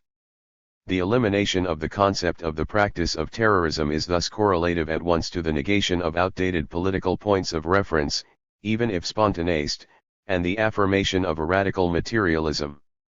This as well we have learned during the 70s, with their awful terrorist interlude.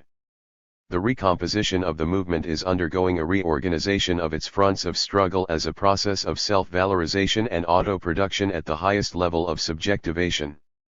The rediscovery of politics, that is, the foundation of an other politics, calls for the deployment of social forces on fields of application which are indefinitely open.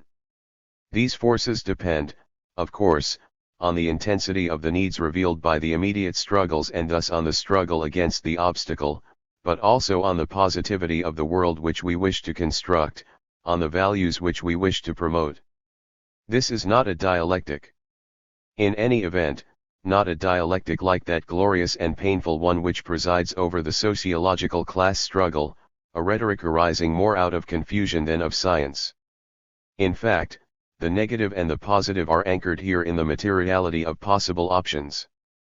And one could conceive neither a transition nor a qualitative leap which would permit a passage from war to peace, from death to life, from the destruction of being to the construction of the world. At this phase of the movement and of historical development, it seems to us that only a continuous and multidimensional revolution can constitute an alternative to the failed projects of archaeo-socialism. This obviously does not entail holding to general considerations. Each singular component of the movement develops systems of value which should be considered in themselves, without requiring either translation or interpretation. 116 These systems are permitted to evolve in their own appropriate directions and to exist at times in contradictory relationships with each other. They don't participate any the less in the same project of constructing a new type of social reality. In the 70s, a first experiment at bringing together the revolutionary processes began on a positive terrain, that of the anti-nuclear and ecology movements. They were immediately linked and implicated in alternative programs for the recovery of productive energy. Thus, ecology was not trapped by nostalgia or by protest, it demonstrated that a new style of action was possible. Moreover, the anti-nuclear struggles opened specific horizons in terms of the exploitation and accumulation of the scientific labor force. The struggles of technical and scientific workers, which will be revealed as essential to the development of the communist program, are beginning to illuminate the complex dimensions of an alternative use of science. Moreover, it is at the point of articulation between this use and the collective force of production that the decisive mutation of the communist project will occur.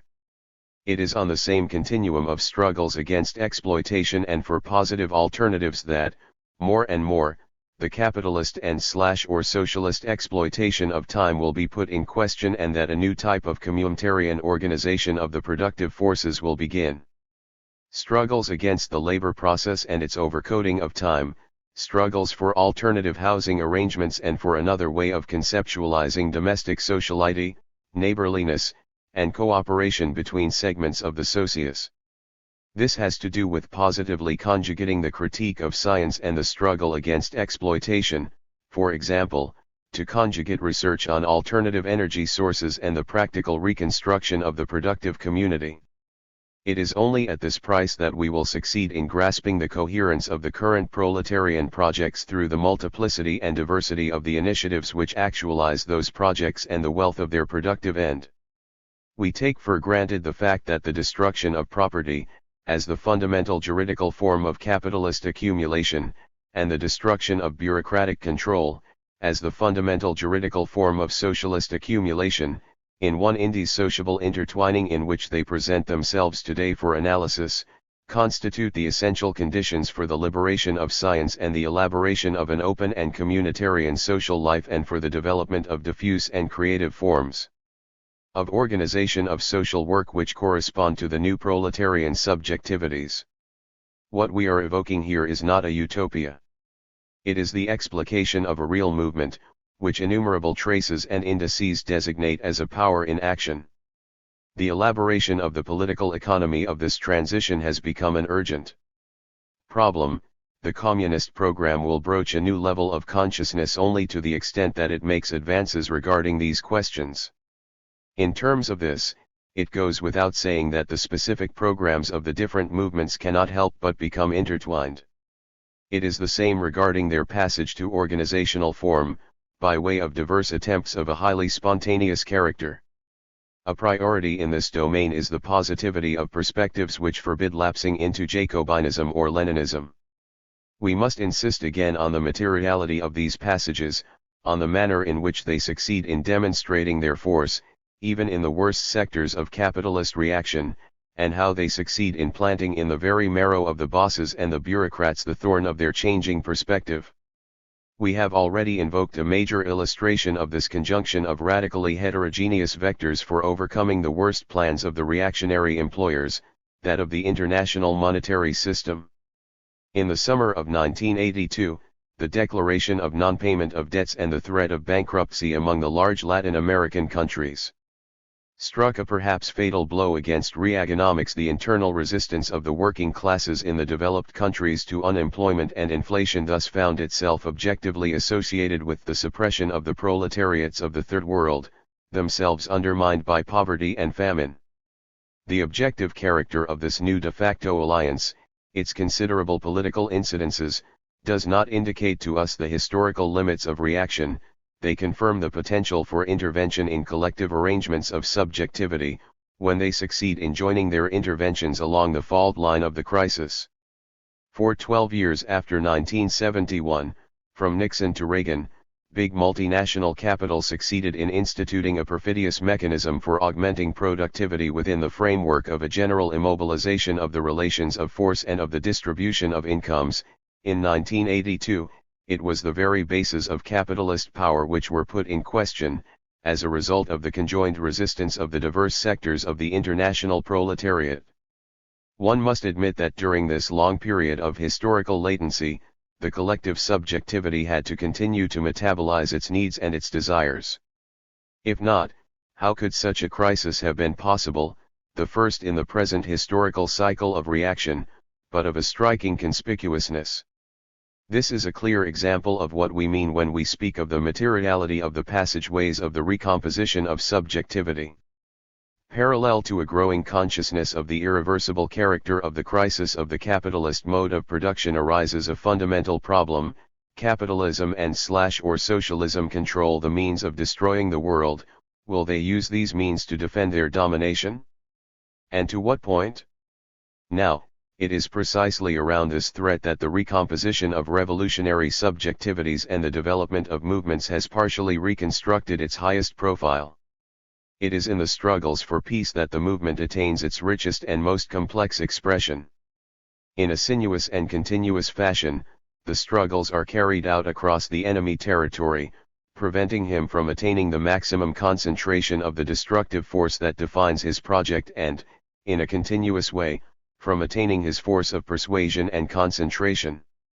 One could almost say that this guerrilla of peace, which is taking root in the spaces between individual consciousnesses, constructed on a communitarian basis, collectively synchronizing the dispositions and sequences of the domination which constitutes them in terms of resistance and struggle, all of this is already a force, a project, which makes us relinquish the defensive, which surpasses the war of position and which can inspire us to a war of movement. What other method is there for struggling for peace than to encircle, to empty the enemy's strategies of their substance, to destructure them from inside? In this regard, is it necessary to distinguish the advancement of the pacifist struggle from that of recomposing the projects of revolutionary action?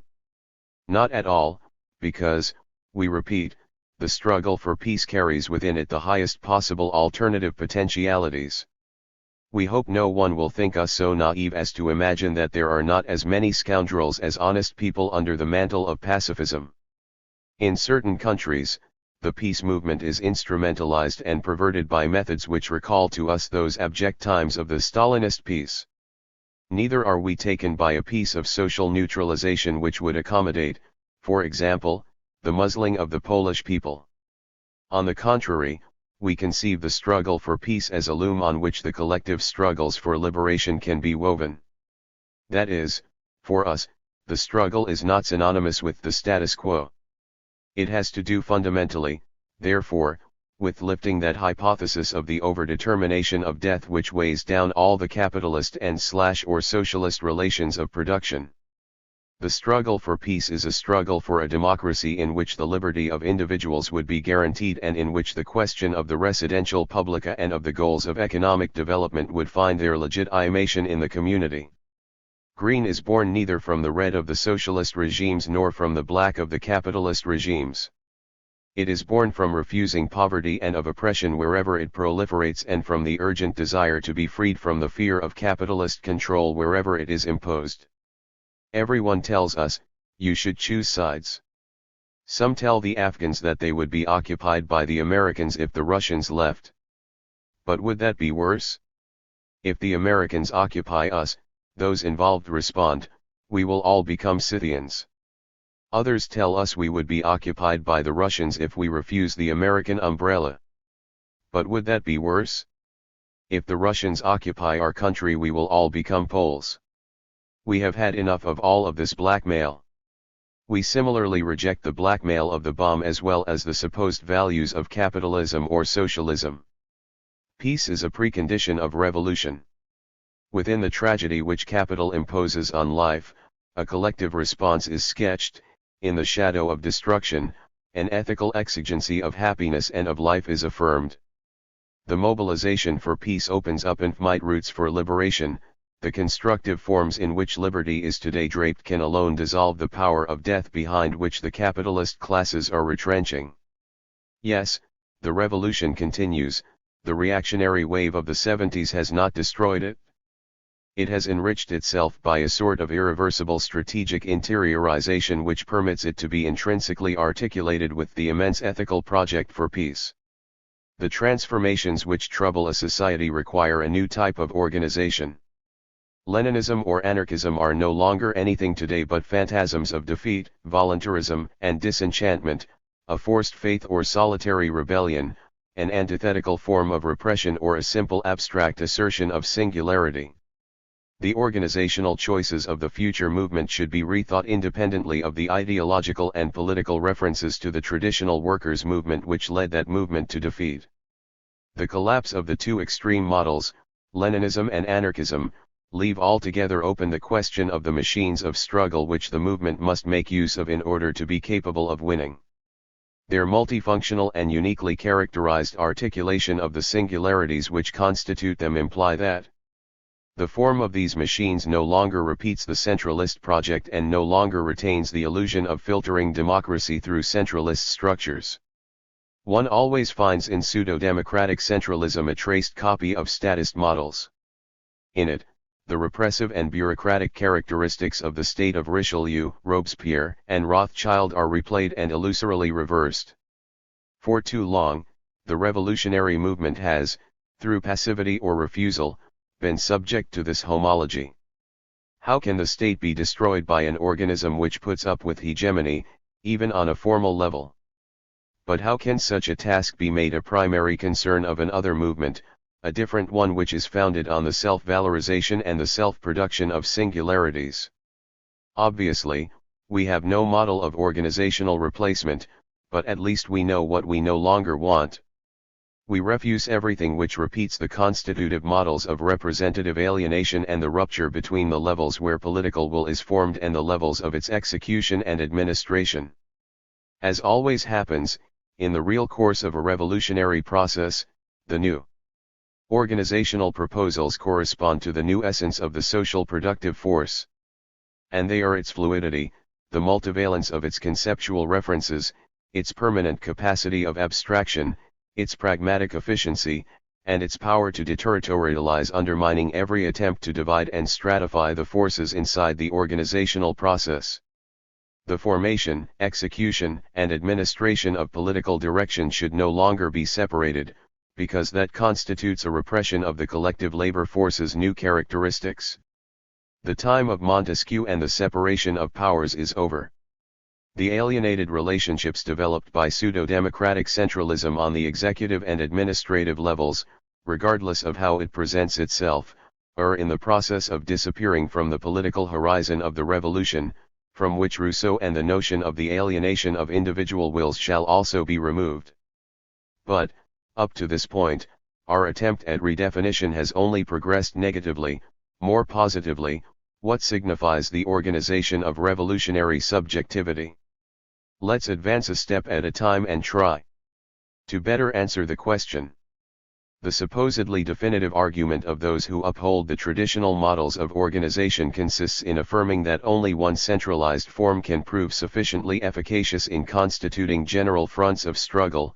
That is all the more true in capitalism's current phase of development, and this would imply as well an excess of centralizing force in the organization of the oppressed.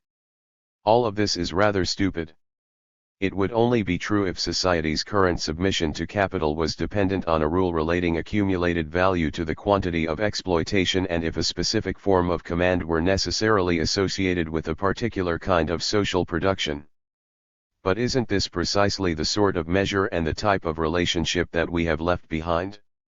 The generalization of capitalist exploitation is visibly accompanied by a change in the nature of the repressive functions, such that every structural regulation tends to be eliminated. Properly speaking, there is no longer value to be reappropriated. If the law of value continued to function, at a level of abstract generality, one could perhaps once again conceive of Leninist-type organizational projects. But there is no such thing. Capitalist command is presently developing in direct and antagonistic engagement with the free and proliferating singularities. Whatever rigid and repressive nets it throws after this wild fawn, it will not succeed in reaching or catching either its mode of temporalization or its essential riches and goals. Given these conditions, the task of organizing new proletarian forms must be concerned with a plurality of relations within a multiplicity of singularities, a plurality focused on collective functions and objectives that escape bureaucratic control and overcoding, in the sense that the plurality develops towards optimizing the processes of involved singularities. What is at stake here then is a functional multicentrism capable, on the one hand, of articulating the different dimensions of social intellection, and on the other hand of actively neutralizing the destructive power of capitalist arrangements. This is the first positive characteristic of the new revolutionary subjectivity. Its cooperative, plural, anti-centralist, anti-corporatist, anti-racist, anti-sexist dimensions. Further the productive capacities of the Synment, etc. Ideology shatters, it only erngulantes. Only qualified in this way will profes on the level of appearance. On the conletarian struggles be able to reconstitute contrary, what is essential is that each move herent and effective fronts of struggle. These meant shows itself to be capable of unleash organizational processes should be conceived ng irreversible molecular revolutions and of as being essentially dynamic, each singular linking itself to either limited or unlimited ity is given impetus by objectives which are molar struggles, and only collective analyses not only local but which themselves expand and critique can decide which, on the polity more and more until they begin to define cal and syndical terrain of defending the gen points of transsectoral contact nationally and aerial rights of the national and/or international internationally, community global projects of society, based in the invention and construction of closed ideologies, thus lose all relevance. All these new organizational schemas imply operative ability. It is no longer a matter of creation of permanent mechanisms for ANA being founded in abstract syntheses, but in realizing the internal goals of the social subsequent processes of analysis, critique, verifativity's own processes of self-production, cation, and concrete, singular realization. This is the sine qua non for guaranteeing from a molecular point of view, each atrial questioning of the modes of collective attempt at ideological unification is an absurd functioning and for preventing the emergent and indeed reactionary operation. Desire, on of sectarian tendencies. A social terrain, refuses to allow itself to be this seems to us to be the positive confined to zones of consensus, in the arena's starting point of a revolutionary method of ideological legitimation.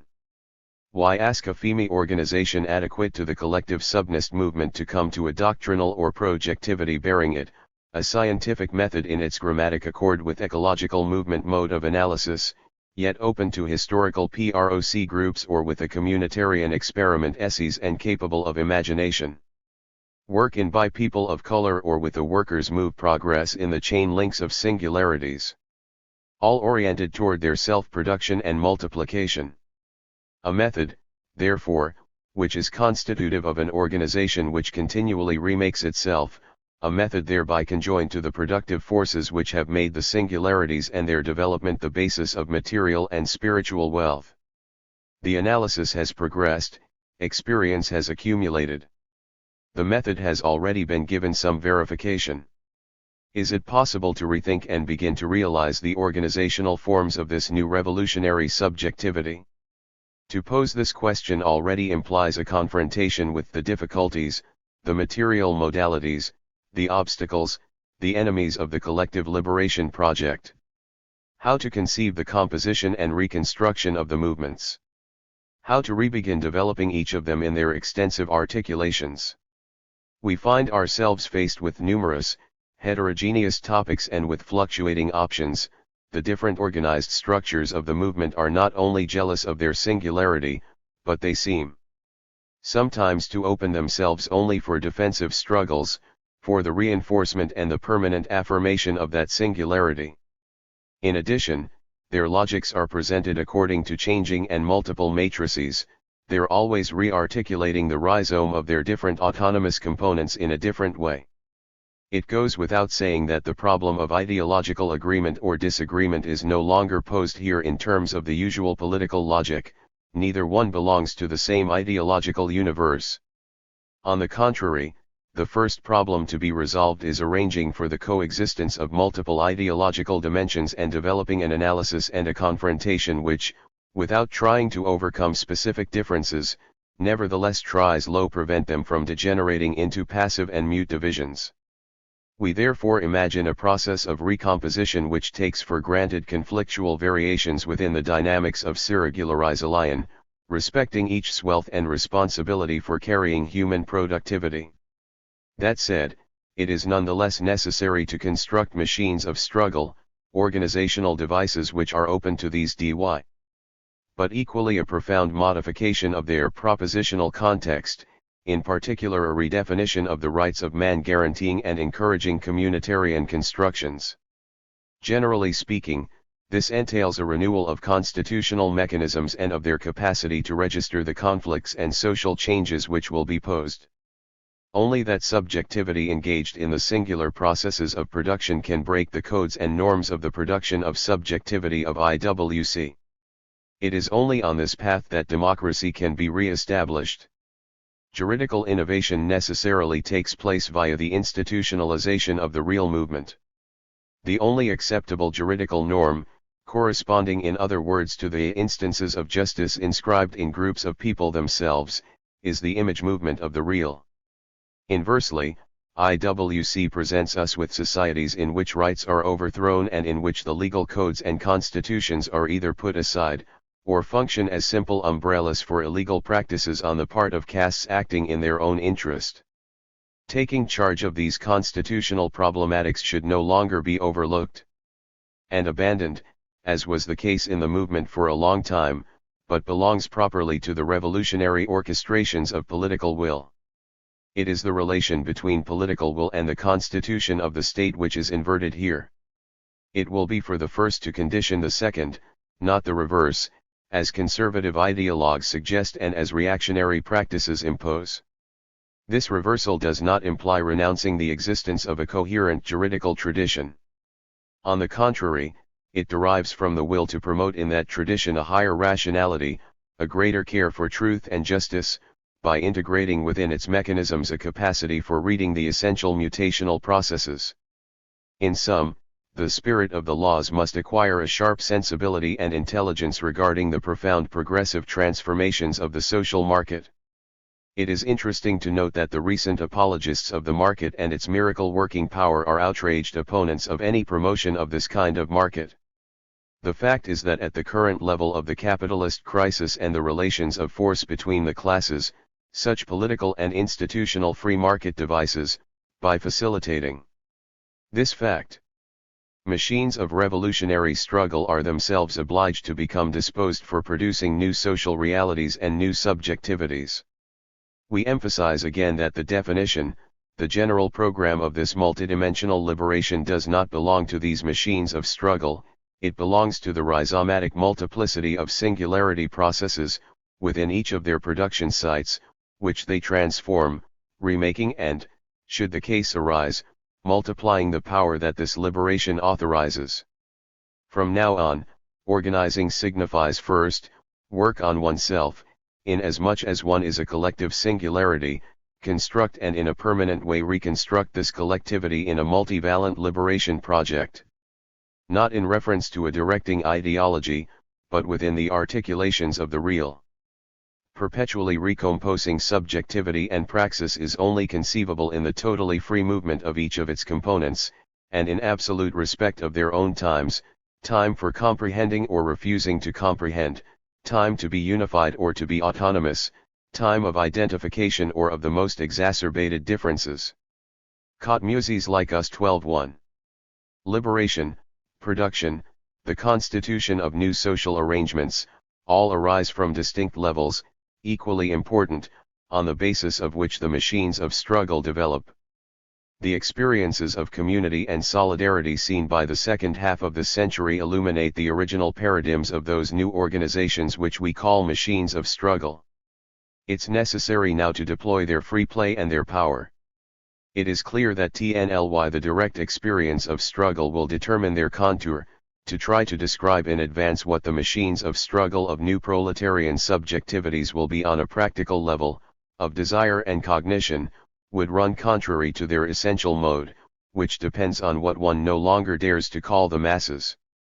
At the end of a period of defensive retrenchment, the result of the current repressive wave under the aegis of capitalist and/or socialist organization, a special form of alliance can and must be realized between the constitutive categories of the new proletariat and the most dynamic sectors of productive society.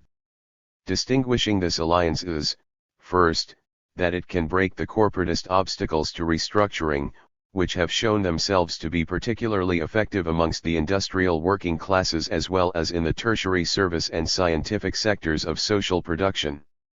The basic revolutionary sequence presently confronting us concerns the possibilities of making the working classes, the tertiary production sectors, and those innumerable components of the universe of the non-guaranteed connect and interact. The movement will have to take up this problematic of conjunction with all of their intelligence and energy. Not because the working class would remain the determining element of the revolutionary process. Neither that the tertiary, intellectual, marginal, etc. sectors would be the bearers of essential economic changes. There's nothing to gain from entertaining such historic misunderstandings. It is clear that the discourses on workers' centrality and hegemony are thoroughly defunct and that they cannot serve as communists like us want to. A basis for the organization of new political and productive alliances, or even simply as a point of reference. Breaking with this sort of trap, the true question concerns the invention of a system, not of unification, but of multivalent engagement of all social forces which are not only in the process of articulating new subjective forces, but also of breaking the blocks of capitalist power, in particular their powers of mass media suggestion on a considerable portion of the oppressed. It would be fictive and artificial to expect to find these new affiliations only at ruptures in the structure, in areas of friction in the labor market and the corporatist reorganization of different segments of the working class. Such an attitude would still be part of the spirit of IWC, which is always more ready to apply repression than to consider attempts to liberate production. Now, we have seen that the question of recomposing the movement's conjunctive unity goes hand in hand with that of the self-production of emancipation, at once intrinsically singular and externally offensive in their tendency, by each of its components. Now self-production implies effective and unreserved recognition of everything that really participates in new types of cooperation and subjectivity, unalloyed with the dominant power formations. The new anti-capitalist alliance will destroy the corporatist chains of repression and help replace their viewpoint with those of a collective self-transformation. Instead of new political alliances, we could say just as well, new productive cooperation. One always returns to the same point, that of production, production of useful goods, production of communication and of social solidarity, production of aesthetic universes, production of freedom. The fact is that the center of gravity of these productive processes has been displaced toward the molecular web of marginal and minority concerns. Nevertheless, it's not a matter of founding a new religion and creating point-by-point oppositions between the whole group of guaranteed workers and the non-guaranteed workers. On the contrary, it has to do with finishing with the latter representing themselves as a heterogeneous ensemble, excluded in essence from the true realities of production, as all the representational coordinates of capitalism and/or socialism beguile them into thinking. Yet such a transformation implies as well that numerous sectors of the working class and the privileged categories of the productive proletariats give themselves other representations than those which they possess today and which, for the most part, are part of the corporatist regime. The molecular revolutions, the new subjective arrangements, autonomies, and processes of singularization are capable of restoring a revolutionary meaning to the struggles of the working class and indeed many sectors of the collective force of labor, which are now reduced to vegetating in their sociological stratifications. We believe that the proletarian recomposition can head off the IWC strategy of precarization of the labor market, and of pitting against each other those social segments which find themselves confronting the same market. On a small or a large scale, the potentials for molecular revolution appear every time that processes of detotalization and of deterritorialization encroach on the stratification of corporatism.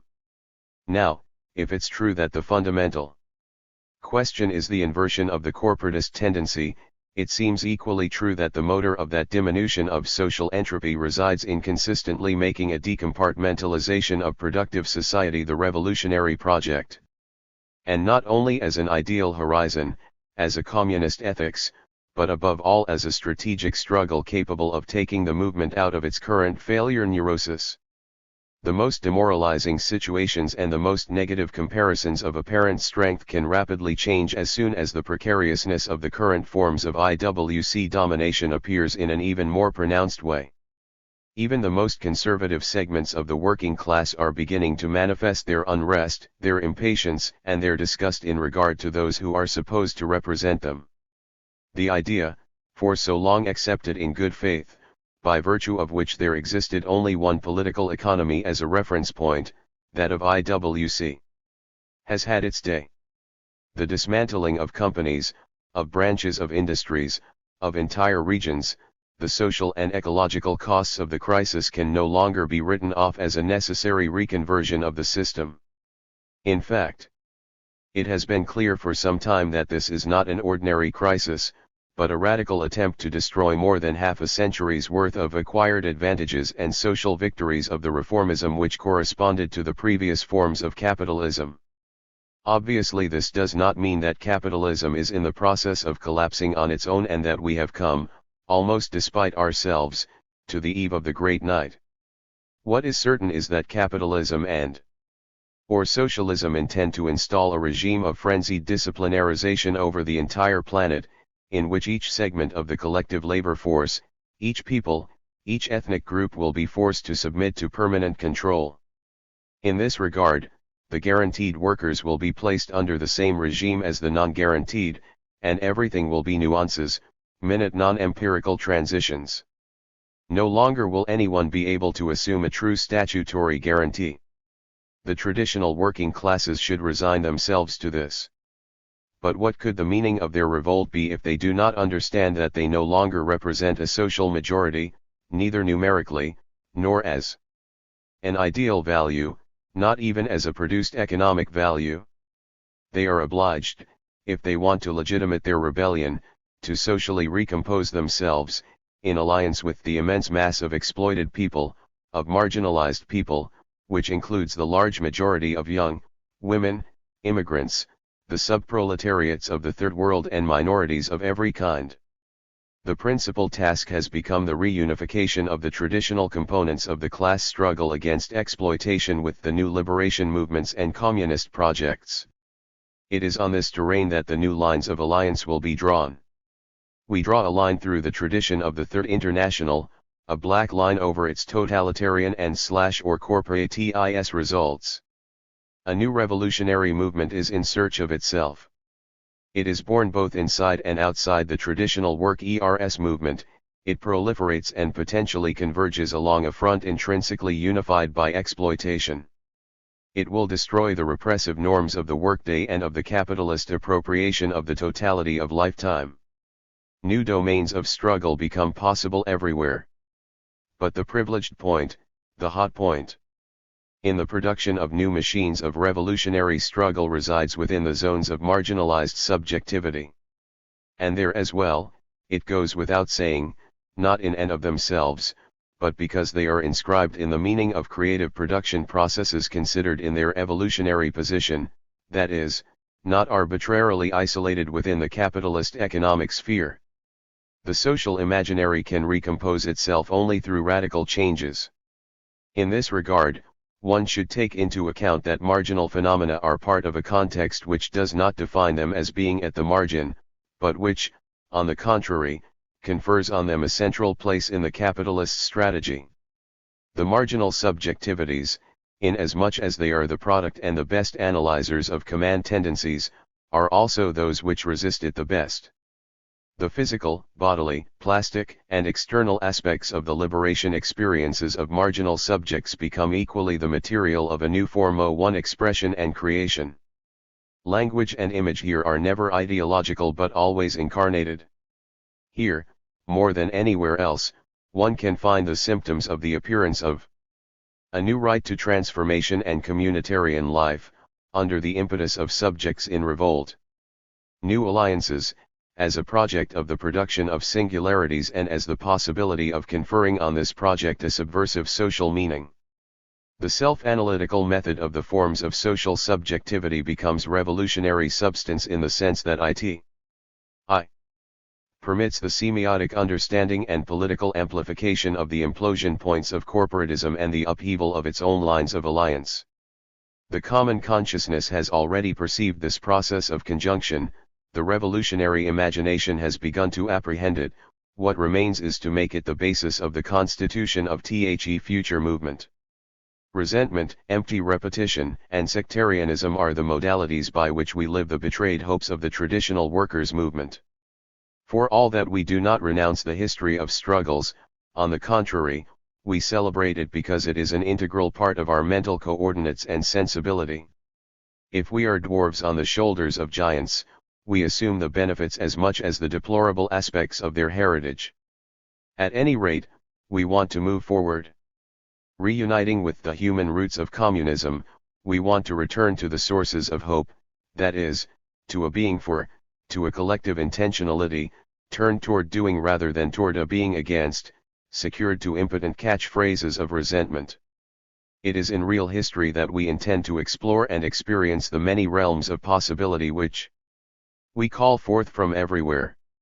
Let 1,000 flowers bloom on the terrains which attempt to undermine capitalist destruction. Let 1,000 machines of life, art, solidarity, and action sweep away the stupid and sclerotic arrogance of the old organizations. What does it matter if the movement trips over its own immaturity, over its spontaneism? Its power of expression will ultimately only be reinforced. Without even being aware of it, despite the cacophony of the molecular movements which sustain it, an organizational crystallization is opening, oriented in the direction of new collective subjectivities. Let 1,000 flowers blossom, 1,000 machines of struggle and of life, is not an organizational slogan and even less an enlightened prediction, but an analytic key to the new revolutionary subjectivity, a given on the basis of which can be grasped the social characteristics and dimensions of the singularities of productive labor. It is through an analysis of the real that they will be recomposed and will multiply as a subversive and innovative presence. The enemy has been incarnated in current forms of social command, through the elimination of differences and the imposition of a reductive logic of domination. Bringing to light the hegemony of singularization processes on the horizon of social production constitutes today the specific hallmark of communist political struggle. The development, defense, and expression of changing productive subjectivities, of dissident singularities, and of new proletarian temperaments has become, in some respects, the primary content and task of the movement. That can take the form of the struggle on the welfare front, for the establishment of a guaranteed egalitarian income, against poverty in all its forms, for the defense and enlargement of alternative rights, and against the mechanisms of corporatist division. If one wants, one will find there as well the tradition of struggles against rent, and this such that it is not only fundamental, real, and financial, but that it is essentially undergirded by the articulations of capitalist command, i.e. a political rent, a rent reflecting position in the hierarchy of corporatist strata. New subjective components of production and revolution will find their first intervention opportunity at this level, read. Finding it in a positive mode as a liberation struggle against corporatist slavery and reactionary structures of production and as affirming the processes of singularity as an essential spring of social production. This recomposition of the revolutionary movement implies, of course, immense efforts of courage, patience, and above all, intelligence. But what progress has already been made compared to preceding periods of struggle, which were indefatigable and often despairing, by the first groups conscious of this problematic, who only rarely succeeded in opening breaches in the union ghetto or in the political monopoly of the supposed labor parties. Here as well, lifetime must be imposed on production time. At this crossroads the second task of the revolutionary communist movement will be posed, consciously organizing the collective labor force independently of the capitalist and/or socialist structures, that is, of everything which touches on the production and reproduction of the mode of life. One thing, an effect, is to reveal new social productive forces and another is to organize them outside and against capitalist and/or socialist structures.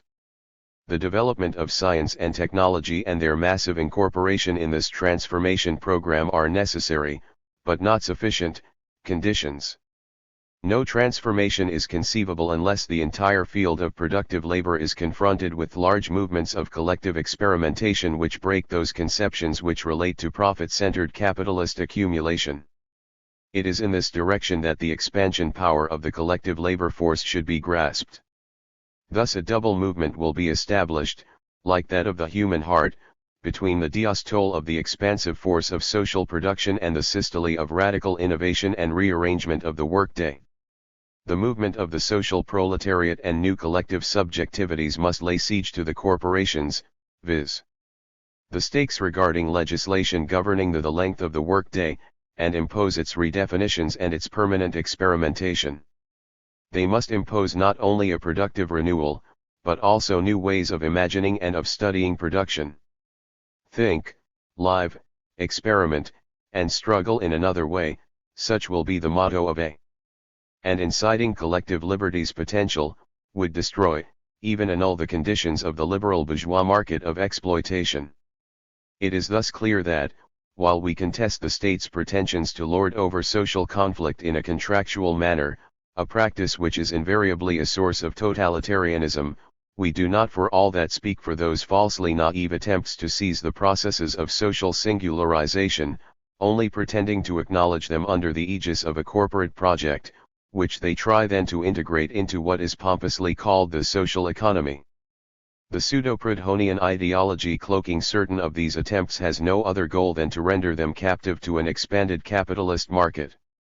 Corporatism, however it presents itself, should be overturned.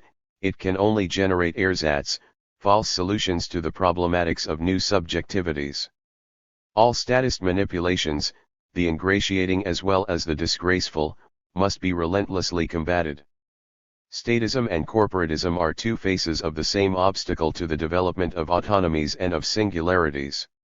We repeat, the machines of struggle, carried by new proletarian subjectivities, tend to essentially deepen the singularity of the collective situation from which they emanate, without in any way damaging their oppositional, revolutionary relation with the state. Working class which can no longer perceive itself as self-sufficient and which has everything to win by renouncing its arrogant myths of social centrality. As soon as one has finished with this sort of mystification, which ultimately has only profited the capitalist and/or socialist power formations, one will discover the great significance of the new lines of alliance which tie together the multiform and multivalent social stages at the heart of our era's productive forces. It is time that communism's imagination raise itself to the height of the changing waves which are in the process of submerging the old dominant realities. Now it is necessary to introduce certain considerations regarding a first diagrammatic proposition integrating the definitions of the perspectives just introduced. It's only too evident that every effort at taking control of the length of the workday, by the movement of the new subjectivities, will be illusory if it does not attack frontally the network of command put in place by IWC. To tackle this network means putting in question the East-West relation, to derail the mechanism integrating the two superpowers, which has overcoded, from the 70s until today, all international relations. Breaking the relation of domination laboriously established between capitalism and socialism, and radically reversing the alliances, especially the European ones, in the direction of the North-South axis, against the East-West axis, constitutes an essential foundation for recomposing the intellectual and working-class proletariat in the advanced capitalist countries. A basis of social production which will win its independence against hierarchical oppression and the command of the great powers, a basis which only has meaning if it begins with a collective will to create alternative flows and structures to those of the East-West relation. We are not fallbacks to third-worldism, we do not pretend to transform it by way of a traditional insurrectionism, neither for all that do we believe in its independent capacity for development and redemption, at least in the current capitalist context. None of the successful revolutions in the developed countries has succeeded in transforming in a lasting way the structures of the state. It is not likely that those of the. This is only a paradox if one misapprehends the movement's liberating goals and, especially, the interest of each of its components in the disappearance of techniques of power and group manipulations inherent in traditional systems of representation in the name of, supposedly, the general will. We have had our account of Menenius Agrippa and his apologists. Thus the machines of struggle will develop their productive activities and political action in direct contact with, and the same texture as the distinct contexts within which they are formed. They will engage in production and reproduction simultaneously. Within production, in order to prepare society's capacity for autonomous and communist management of human activities, and in order to construct a new type of economy founded on collective arrangements which connect different modalities of semiotic and machinic practice. And, within the whole of society, in order to set up the reproduction and organization of the distribution and functions of work time, self-managed and as free as possible. Thus, a promotion of the collective as much as of initiative, of creation, and of MDI. 11.9. Visual responsibility. As we know, the neoliberal sycophants love to return to the mythologies of the boss, as the sole guarantor of the igonal ordering of complex productive prachy, as the only possible agent of the dynamization of the force of labor, etc. At the same time, they try to discredit self-management as being synonymous with mediocrity, impossible to apply on a large scale, etc. All their reasoning proceeds from a total misapprehension of the means of collective semiotization which are now at work in all the significant arenas of science and technology.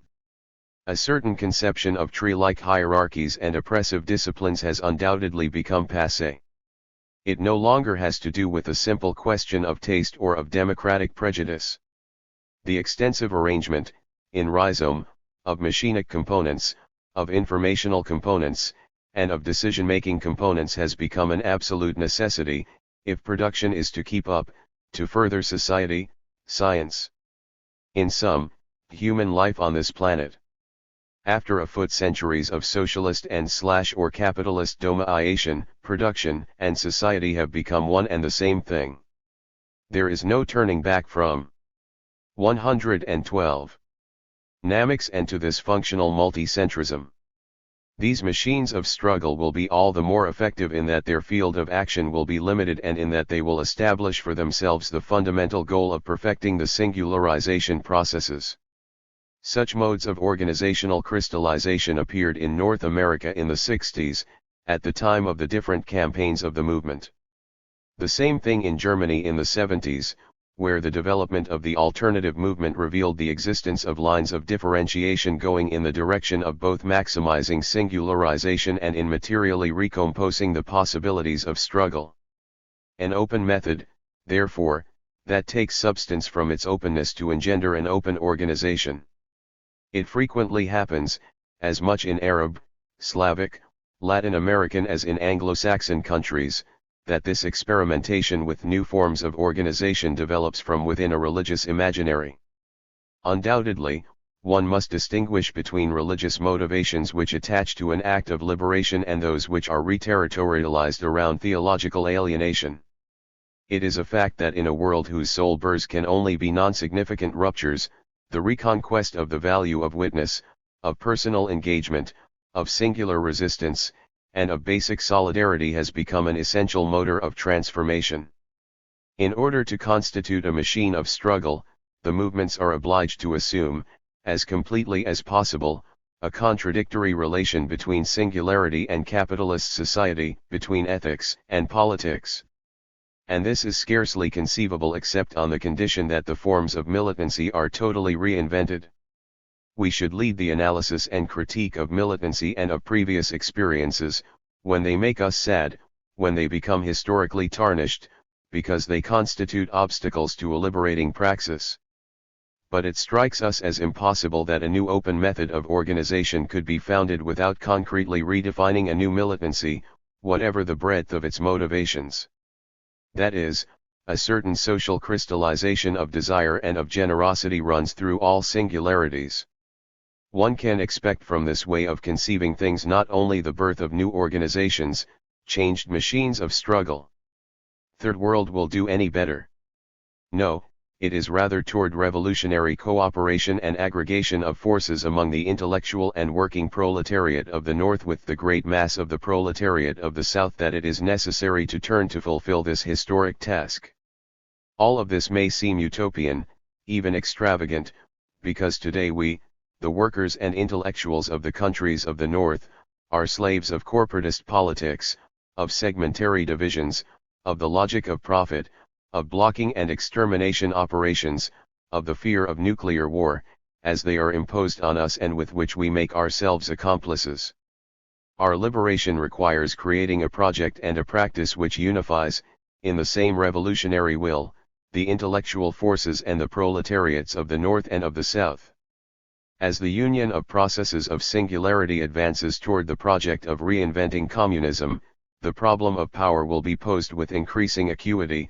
It remains at the heart of the antagonism between proletarian components and the capitalist or socialist state. The traditional workers' movement wanted to respond to this question in a simple and radical way through the conquest of state power, then through the progressive disappearance of the state. Everything was supposed to follow from itself.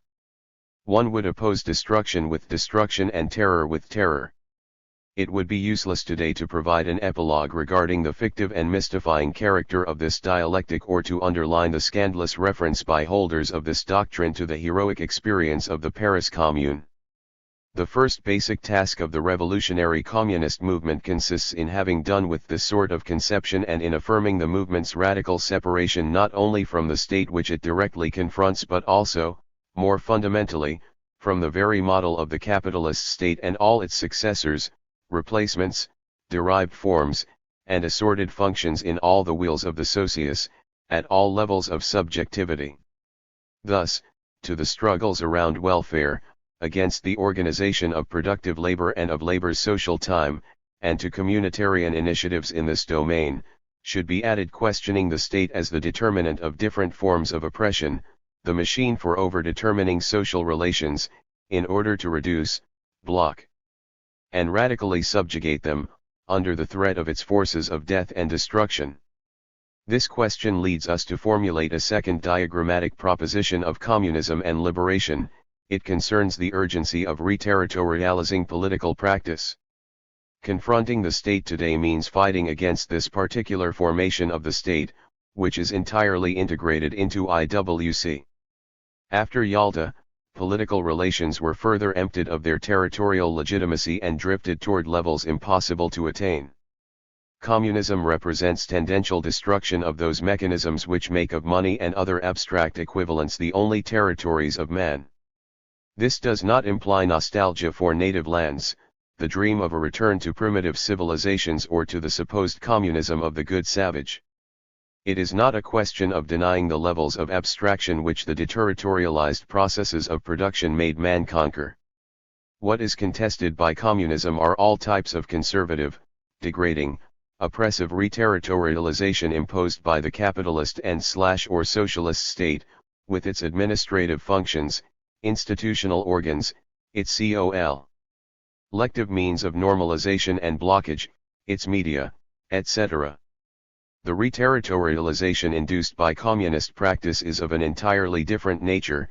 It does not pretend to return to a natural or universal origin, it is not a circular revolution, rather it allows an ungluing of the dominant realities and significations, by creating conditions which permit people to make their territory, to conquer their individual and collective destiny within the most deterritorialized flows.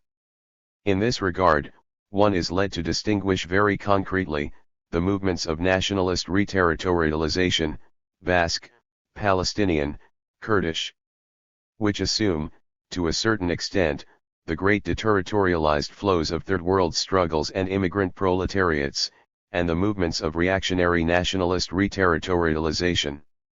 Our problem is to reconquer the communitarian spaces of liberty, dialogue, and desire.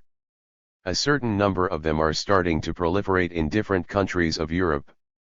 But it is necessary to construct, against the pseudo-reterritorializations of IWC. Example, the decentralization of France, or of the common market, a great move. Meant of reterritorializing bodies and minds, Europe must be reinvented as a reterritorialization of politics and as a foundation for reversing the alliances of the North-South axis. The third task of the revolutionary communist movement is thus also to disarticulate and dismantle the repressive functions of the state and its specialized apparatuses. This is the sole terrain on which new collective subjects confront the initiatives of the state, and only in the sense that the latter dispatches its Teutonic cavaliers over those areas liberated by the revolutionary arrangements.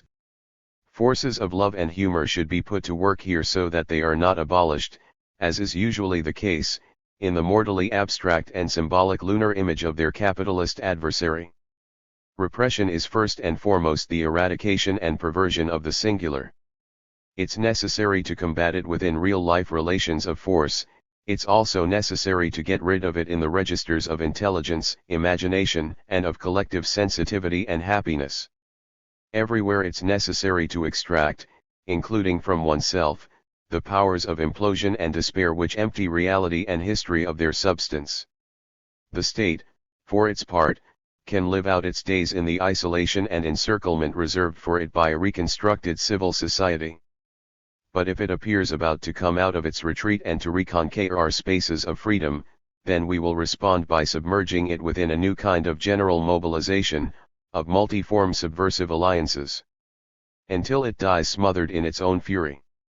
The fourth task, here we are inevitably returning to the anti-nuclear struggle and to the struggle for peace. Only, now it is in relation to a paradigm which brings to light the catastrophic implications of science's position in relation to the state, a position which presupposes a dissociation between the legitimacy of power and the goal of peace. It is truly a sinister mockery that states accumulate thousands of nuclear warheads in the name of their responsibility to guarantee peace and international order, although it is evident that such an accumulation can only guarantee destruction and death. But this ultimate ethical legitimation of the state, to which reaction attaches itself as to a rampart, is also in the process of collapsing, and not only on a theoretical level, but also in the consciousness of those who know or suspect that collective production, freedom, and peace are in their proper place fundamentally irreducible to power. Prevent the catastrophe of which the state is the bearer while revealing the extent to which that catastrophe is essential to the state.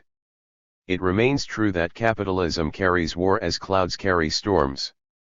But, in a manner different than in the past, through other means and on a horizon of horror which at this point escapes all possible imagination, this perspective of the final Holocaust has, in effect, become the basis of a veritable world civil war conducted by capitalist power and constituted by 1,000 permanently erupting, pulverizing wars against social emancipation struggles and molecular revolutions. Nevertheless, in this domain, as in no other, nothing is fated.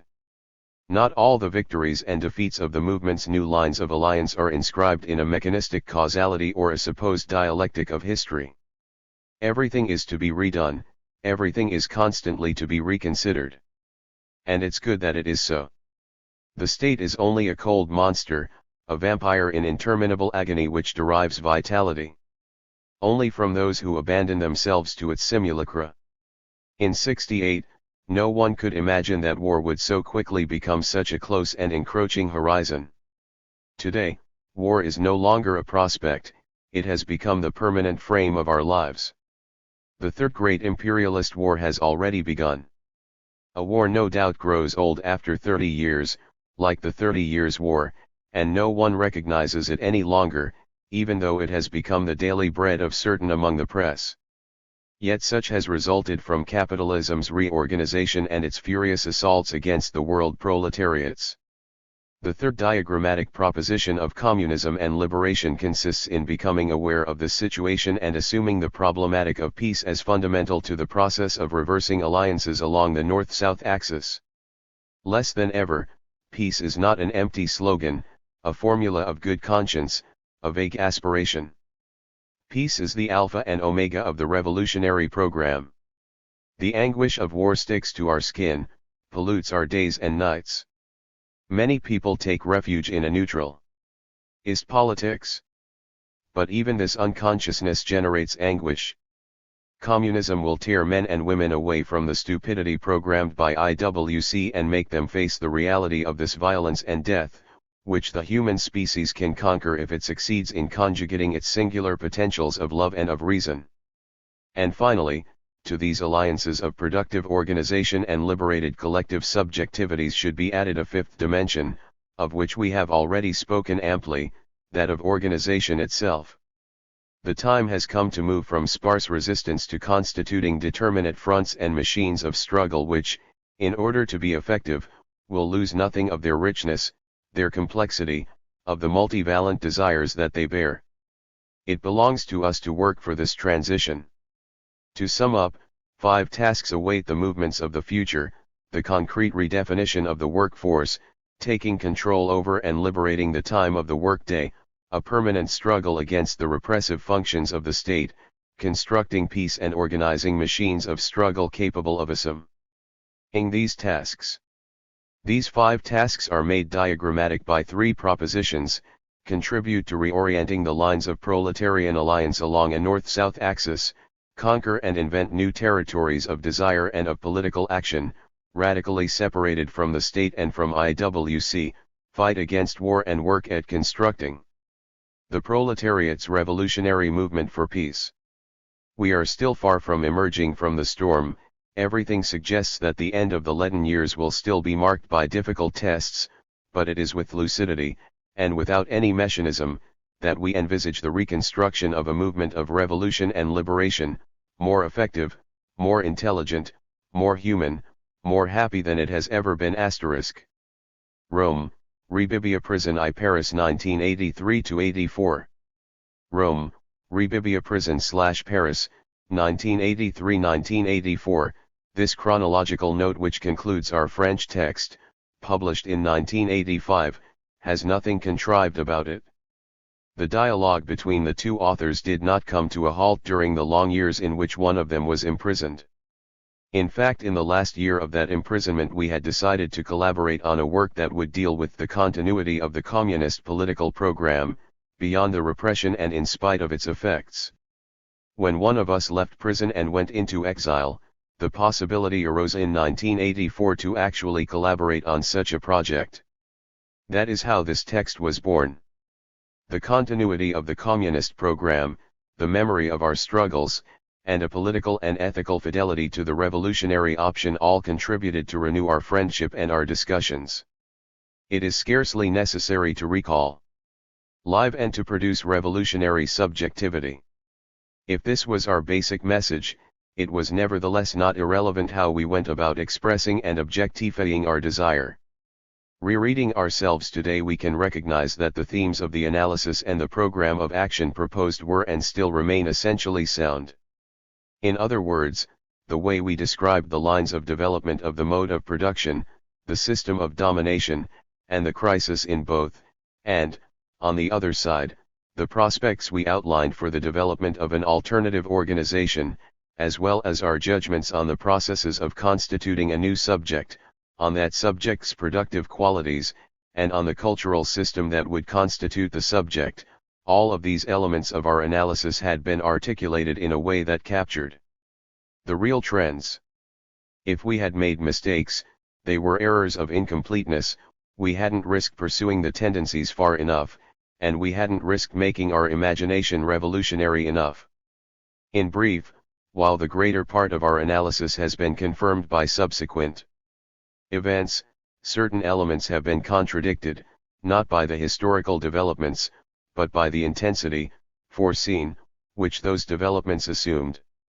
Let us review some of these elements. A.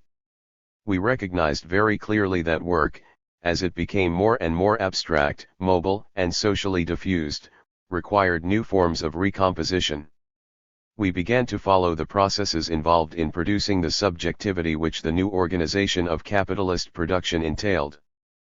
But we should have gone more deeply and realized that this newly produced subjectivity was locked in an insuperable contradiction, for social cooperation was more and more violently in opposition to the structures of capitalist control. The contradiction was especially apparent in the case of intellectual work, which is non-material and which, as it became the center of production, manifested its irreconcilable difference with the capitalist norm. We ought to have noted more clearly the central importance of the struggles within the schools, throughout the educational system, in the meanders of social mobility, in the places where the labor force is formed, and we also ought to have developed a wider analysis of the processes of organization and revolt which were just beginning to surface in those areas. B. There was certainly no mistaking the new dimension assumed by communications, which functioned as an instrument and promoter of deterritorialization, directed toward intellectual usurpation and moral impoverishment. And it was no paradox if exactly here, in this area where capitalist domination was so strong, one could detect mechanisms for recomposing the subject and giving a new territorialization to desire. But while our work stopped at the point of identifying the possibility of such a rebellion, we should have persisted in our analysis, tracing out the new moments of reconstruction, of recomposition of the subject. This latter process needs to be seen not in the context of some homemade operation, or some unique experiment. We are not talking about some utopia to come, but about a real formative power, a material force for political and social reconstruction. C. We should have better defined the scope of the ecological struggle, a movement which appeared consistent with the program of proletarian liberation. We ought to have acknowledged not only the necessity of defending nature against the menace of destruction and the imminent apocalypse that hangs over it, but also the urgency of constructing new systems and conditions for reproducing the human species, as well as defining the modes and timetables for revolutionary action in this direction. It is easy to see that our text was written before Chernobyl. And now we must take up the point most deserving of criticism and self-censure. In defining integrated world capitalism, we did not sufficiently measure the intensity of the process set in motion by the direct participation of the Soviet Union in that mechanism. Of course, all through our pamphlet we had insisted on the identity of the exploitation taking place in capitalist countries and that taking place in socialist countries. Now the world market's definitive overcoming of the Stalinist pressure only confirms this ob. How dreary that period was. In Italy, the so-called years of lead never seemed to end, and with them there had developed a leaden political and social climate. In France, the Social Democrats, having reached power with a program of profound social renewal, had by then transformed their politics and were carrying out the sinister business of restructuring which had been entrusted to them by capital. Within the Atlantic Alliance the reactionary adventures of Reagan and Thatcher had reached their apex, and in the USSR, as we only now can perceive, what were to be the very last, though still ferocious, remnants of Stalinism still held power. Nothing seemed to threaten this horrible immobility, except for a bit of background noise, an occasional limited or local war, such as the little bloodbath between Iran and Iraq, the re-emergence of collective cannibalism in Southeast Asia, and the fascism and apartheid of Latin America and South Africa. We were living in a period of permanent counter-revolution. The new movements that would become important in the second half of the 1980s, movements based on mobility and organization. Anti-racist movements, movements rich in non-material desires, all of these had not yet appeared on the horizon. Instead, those movements that had persisted through the 1970s lingered on, pathetic, enfeebled, and desperate. Exactly against this background we decided to write once more of revolution, renewing a discourse of hope. Ours was a discourse of hope, and a breaking away in a positive sense. But no one, not even friends, seemed to understand. Our position was strange, improvised, out of fashion. We were not concerned with these objections, however, because we were interested in only one thing, reconstituting a nucleus, however small, of militancy and of subjectivity in progress. This meant resisting the political defeat of the 1970s, especially where it had been followed, on the capitalist side, with the production of an ideology of repentance, betrayal and self-pity, seasoned with the new, weak values of ethical cynicism, political relativism, and monetary realism. Playing the card of naivete, we wanted to affirm that it was still possible to salvation. But the acceleration of the processes of integration taking place in the last 5 years and the effects thereof cannot be underestimated. Very acute contradictions are being created within each of the two blocs as well as in the relationship between East and West. The problem of peace can be put in much less utopian terms today than when we composed our pamphlet. But precisely for that reason, the achievement and the maintenance of peace become a positive force for reopening the processes of liberation, revolt, and radical transformation. Certainly our book did not underestimate the question of North-South relations. But we were far too optimistic. We believed that in the face of the disastrous decline in the prospects of the southern nations, some kind of new alliance with the North would inevitably be laid out. Nothing of the sort occurred, and indeed the situation has become much worse. Entire continents are adrift without a compass, and there has not been a single political initiative worthy of the name which has been offered to combat the enormous problems posed by this disaster. Benefit concerts and acts of state-sponsored charity have multiplied, and at the same time the isolation and the lack of news from these poorest countries have become more ominous. It is with desperation and anguished impotence that we look upon that massacre of innocents, that unending genocide. It is with anger that we contemplate these things. We could continue analyzing the defects of our discourse, while still affirming its substantial validity. But to what end? The evidence that allows us to still believe today that communism has never been nearer to fruition derives not from our own words but from the radical change of direction taken by history in the last 4 or 5 years. What we once believed in as a utopia now seems common sense. The age of the Reagan counter-revolution and the very gloomy period of neoliberal power now seem definitively superseded. We knew that they would not last long, and we never ceased laughing at their new philosophers and being nauseated by those who had repented. Nevertheless, we are surprised to see how fragile such arrogance really was. The grand declarations about neoliberalism, about a new social contract, about a new enlightenment are today obviously charades, as they were in the past. In the past, however, it took courage to say so. Nowadays this truth seems banal. But we are not so much interested in talking as in being. Being, and thus organizing. Organizing, and hence having the possibility of overthrowing the sense of production which capital, for the sake of profit, enforces within our information-oriented social fabric. Overthrowing that sense, subverting it. For that we look to praxis. And praxis, today, is found in the East Bloc. Before speaking of praxis, a brief clarification of terminology is in order. People say that communism is dead. We think this affirmation is inexact, and that it is socialism which is moribund. How are these two terms distinguished? For the old line militant, the distinction between socialism and communism was obvious. Socialism was that political economic order in which to each was given according to his work, whereas communism was that system in which to each was given according to his needs. Socialism and communism represented two different stages of the revolutionary process, the first being characterized by the socialization of the means of production and by the political administration of this transition, the second characterized by the extinction of the state and by the spontaneous management of both the economy and power. If this distinction was clear to the old-line communist militants, today, in the era of a collapse of real socialism, it has been obliterated, and communism and socialism are easily confused.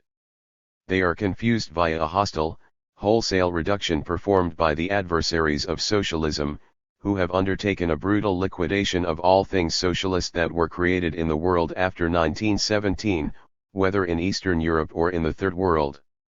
Of course these all too easy liquidations take sustenance from favorable conditions. In the socialist states of Eastern Europe during the last 40 years the sole methods of legitimizing power have been the mystification of ideology, frauds perpetrated by the bureaucracy, and cynicism in dealing with theory, all of which, predictably enough, have produced symptoms of radical refusal and disgust. How could the radiant future promised by communism have avoided being discredited in societies that were socialist in name only, societies that were in fact bureaucratic organizations, in which utopia was achieved by hiding realities? Having said this, let us return to the concepts themselves and their history, noting that, in all probability, they are not reducible to the guises in which they appear in present-day polemics, nor subject to the current wholesale dismissals. Indeed, for about a century and a half, that is, from the foundation of the League of Communists which looked to Marx for leadership in the middle of the last century, communism has been the central political ideology for the modern age. In opposition to the old utopias, it is based on a real, forward-looking analysis of the mechanism of development of capitalism from the worker's point of view. Taking a scientific look at the social-economic dynamics of the capitalist system as it lives and grows solely by exploiting the labor force, the party of the working class can define the strategies and tactics for the communist future, setting as its objectives the destruction of the mechanism of capitalist accumulation and the conquest of political power.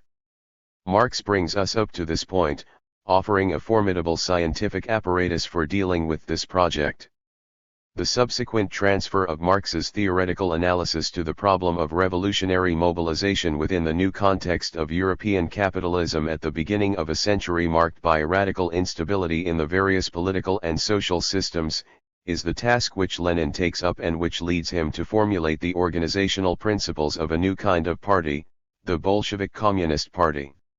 This party is the vanguard of the working class which, having broken with the mere economic demands of the unions, the mere opportunistic spontaneity of the anarchists, and the legalistic version of the class struggle practiced by the parties of the Second International, has shaped itself into a disciplined, flexible instrument specifically adapted for seizing power and installing the dictatorship of the proletariat.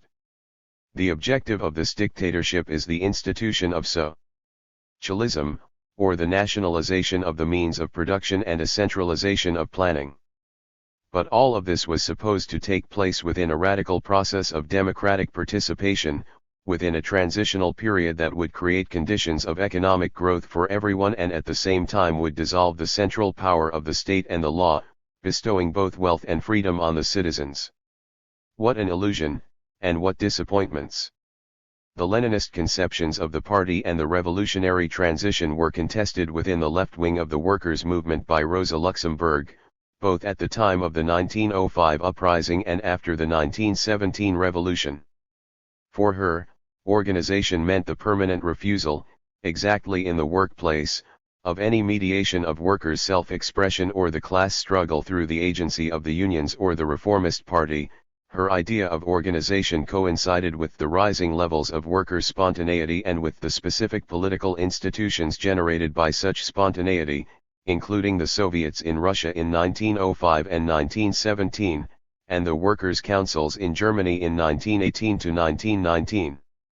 Lenin, on the other hand, held that the workers' own self-directed organization for struggle could not prefigure the party, since a revolutionary political directorate, standing outside the individual struggles, would have to supervise all the various expressions of spontaneity in order to assure the fundamental goal of a dictatorship of the proletariat.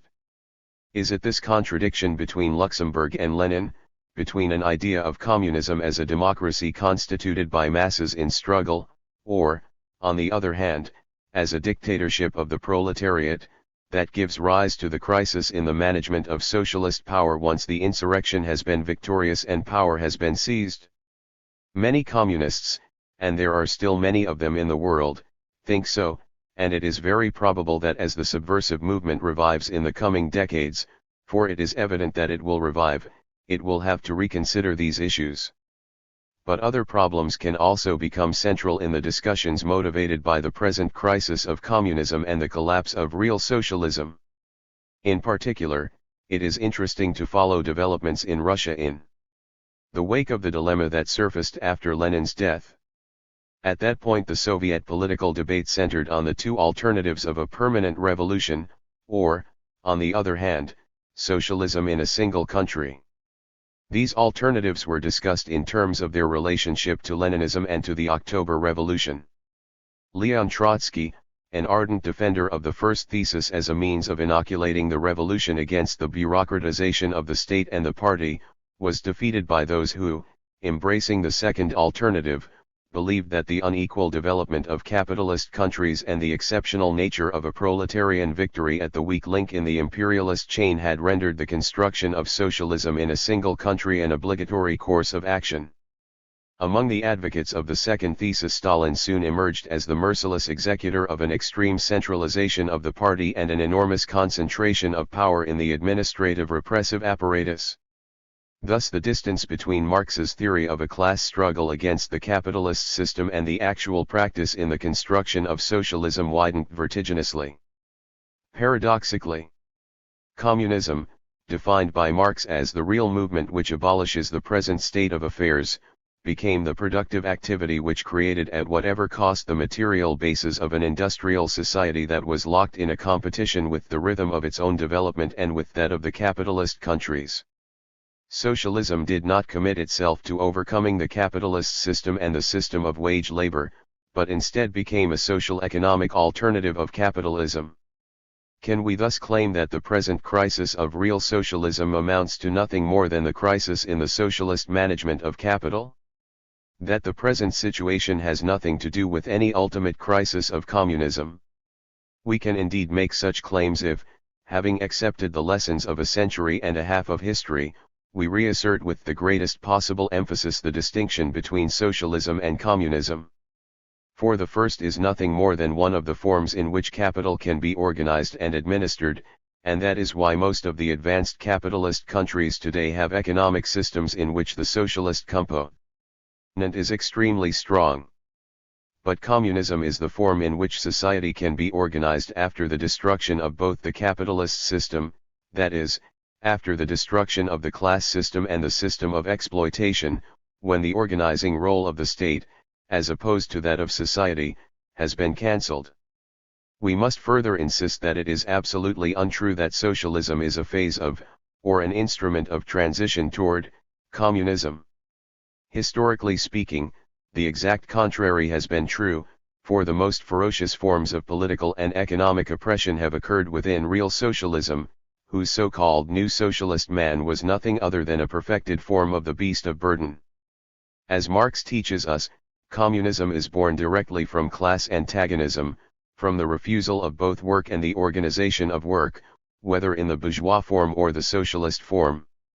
The new modes of this antagonism and this refusal can be seen in Western Europe, but are even more apparent today in the East Bloc's crisis of real socialism. That is why the revolt in the Eastern European nations constitutes a strong incentive for a renewed discussion and a renewed militancy within communism. The need to distinguish between socialism and communism has once again become obvious, but this time not because of the blurred boundaries between them, but because they are so opposed. Socialism is nothing other than one of the forms taken by capitalist management of the economy and of power, whereas communism is an absolutely radical political economic democracy and an aspiration to freedom. What do the events in Eastern Europe reveal to us? First of all, and we have already recognized this, they mark the end of the illusion that there might be shortcuts to communism.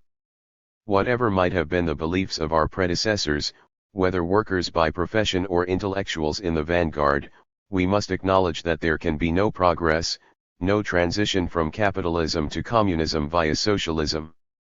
Communism, thus, is the minimum essential program. It can and must be constructed starting from the conditions of socialist and/or capitalist society. Within these conditions, there are not 2 or 3 or 4 or n phases or stages of development, there is only one, and that is the retaking of freedom into one's own hands and the construction of collective means for controlling cooperation in production. This single stage of development allows us to discover to what extent capitalism and/or socialism have rendered production social, abstract, and shared, and it also permits us to reorganize this cooperation outside and against the capitalist system of command, outside and against the daily theft of power and wealth which is perpetrated by the few at the expense of the whole society. Communism is already alive within the capitalist and/or socialist societies of today, in the form of a secret order dedicated to cooperation in production, an order covered up by the capitalist system of command and/or bureaucracy, crushed between the opposing forces of those who command and those who follow commands, a new order which strains to become manifest but cannot. In the East Bloc we saw mass protest explode in the form of a pure negation of the past. But we also saw the expression of a potential that was unknown to us in the West. In the Eastern European nations we saw a fully alive civil society come to the surface, one that had not been homogenized, one capable of expressing a collective political will in a way no longer found in the West, a drive for power founded on the social base rather than on the forms of the state.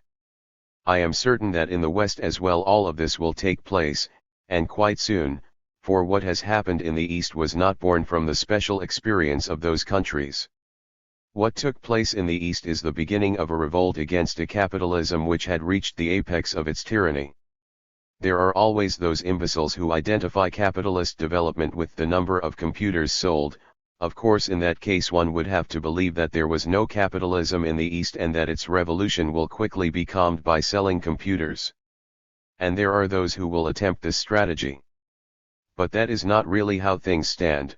The level of capitalist development is defined by the degree of social cooperation in production. From this point of view, the Eastern Bloc is in no way behind the West. It is against this background that we read the revolution which has exploded, And we further suggest that, as with all revolutions that are truly such, this one will spread, from the east to the west, a new 68, moving in the opposite direction. What else do the events in the east reveal? Another element, less visible to the majority of the public, but nonetheless extraordinarily important, the birth of a new model of democracy. In our civilization we are accustomed to thinking that there is only one model of democracy, the Western one, and that it need only be applied generally. History has come to an end, there is nothing more to invent, and Western democracy and the American way of life represent the absolutely final product of the human spirit. All of this is arrogant illusion. What has happened in the East demonstrates just the opposite, for, despite what Hegel says, not only has the world spirit not finished its travels, but in fact it gives signs of having reversed its course, returning from across the Atlantic and heading east, toward the Russian steppes. That is where it has been reborn, and that is where the debate about democracy is taking place. Democracy cannot be simply political emancipation, but must include social and economic liberation. No democracy is possible unless the problems of work and of command are solved. Every form of democratic government must also be a form of liberation from the slavery of work, must yield a new, free organization of cooperation in production. It is not a question of putting factories and the organization of social work in the hands of new bosses, entrusting them to the hypocritical freedom of the marketplace, handing them back to the exploitative desires of capitalists and bureaucrats. Rather, it is a question of understanding what might be the rules for the democratic management of economic entrepreneurship. An impossible utopia? Fewer and fewer people think so. Not only in the East but even in the West, more and more people are asking themselves how to achieve a democracy that includes the democratic management of production. And their stupefaction is directed not at communism, but at the present form of production, their amazement, and their grief, derive from the fact that every day we are compelled to witness the persistence of figures as obsolete and useless as the capitalist and bureaucratic bosses. In the East, within the revolution, people are experiencing a new form of democracy, the democracy of work, a communist democracy. A third lesson has reached us from the East Bloc. Who has revolted? The working class. In part yes, but often not. The middle classes, then. To a fair degree, but only when they were not linked to the bureaucracy. What about the students, scientists, workers linked to advanced technologies, intellectuals, and in short, all those who deal with abstract and intellectual work? Certainly this represents the nucleus of the rebellion. Those who rebelled, in brief, were the new kind of producers. A social producer, manager of his own means of production and capable of supplying both work and intellectual planning, both innovative activity and a cooperative socialization. From this point of view as well, what has happened in the East is not foreign to us, indeed we might say, de te fabula narrator. For in the countries where capitalism reigns idiotic and triumphant, corrupt and incapable of self-criticism, arrogant and confused, here as well the subject who constantly proposes to revolt is the same, the new productive subject, intellectual and abstract, students, scientists, workers linked to advanced technologies, university workers, etc. It is because of this subject with whom we identify that the events of the East pertain to us. Whether Gorbachev remains in power or is removed by Ligachev, whether perestroika succeeds in the present form or in a second wave that will inevitably follow, whether the Russian Empire endures or not, these are all problems that concern only the Soviets. We have our Cossacks to defeat, and there are many of them, and we are very late in joining the battle. Nonetheless we are grateful to the Soviets for having initiated, for the second time in this century, a profound process in the renewal of the spirit.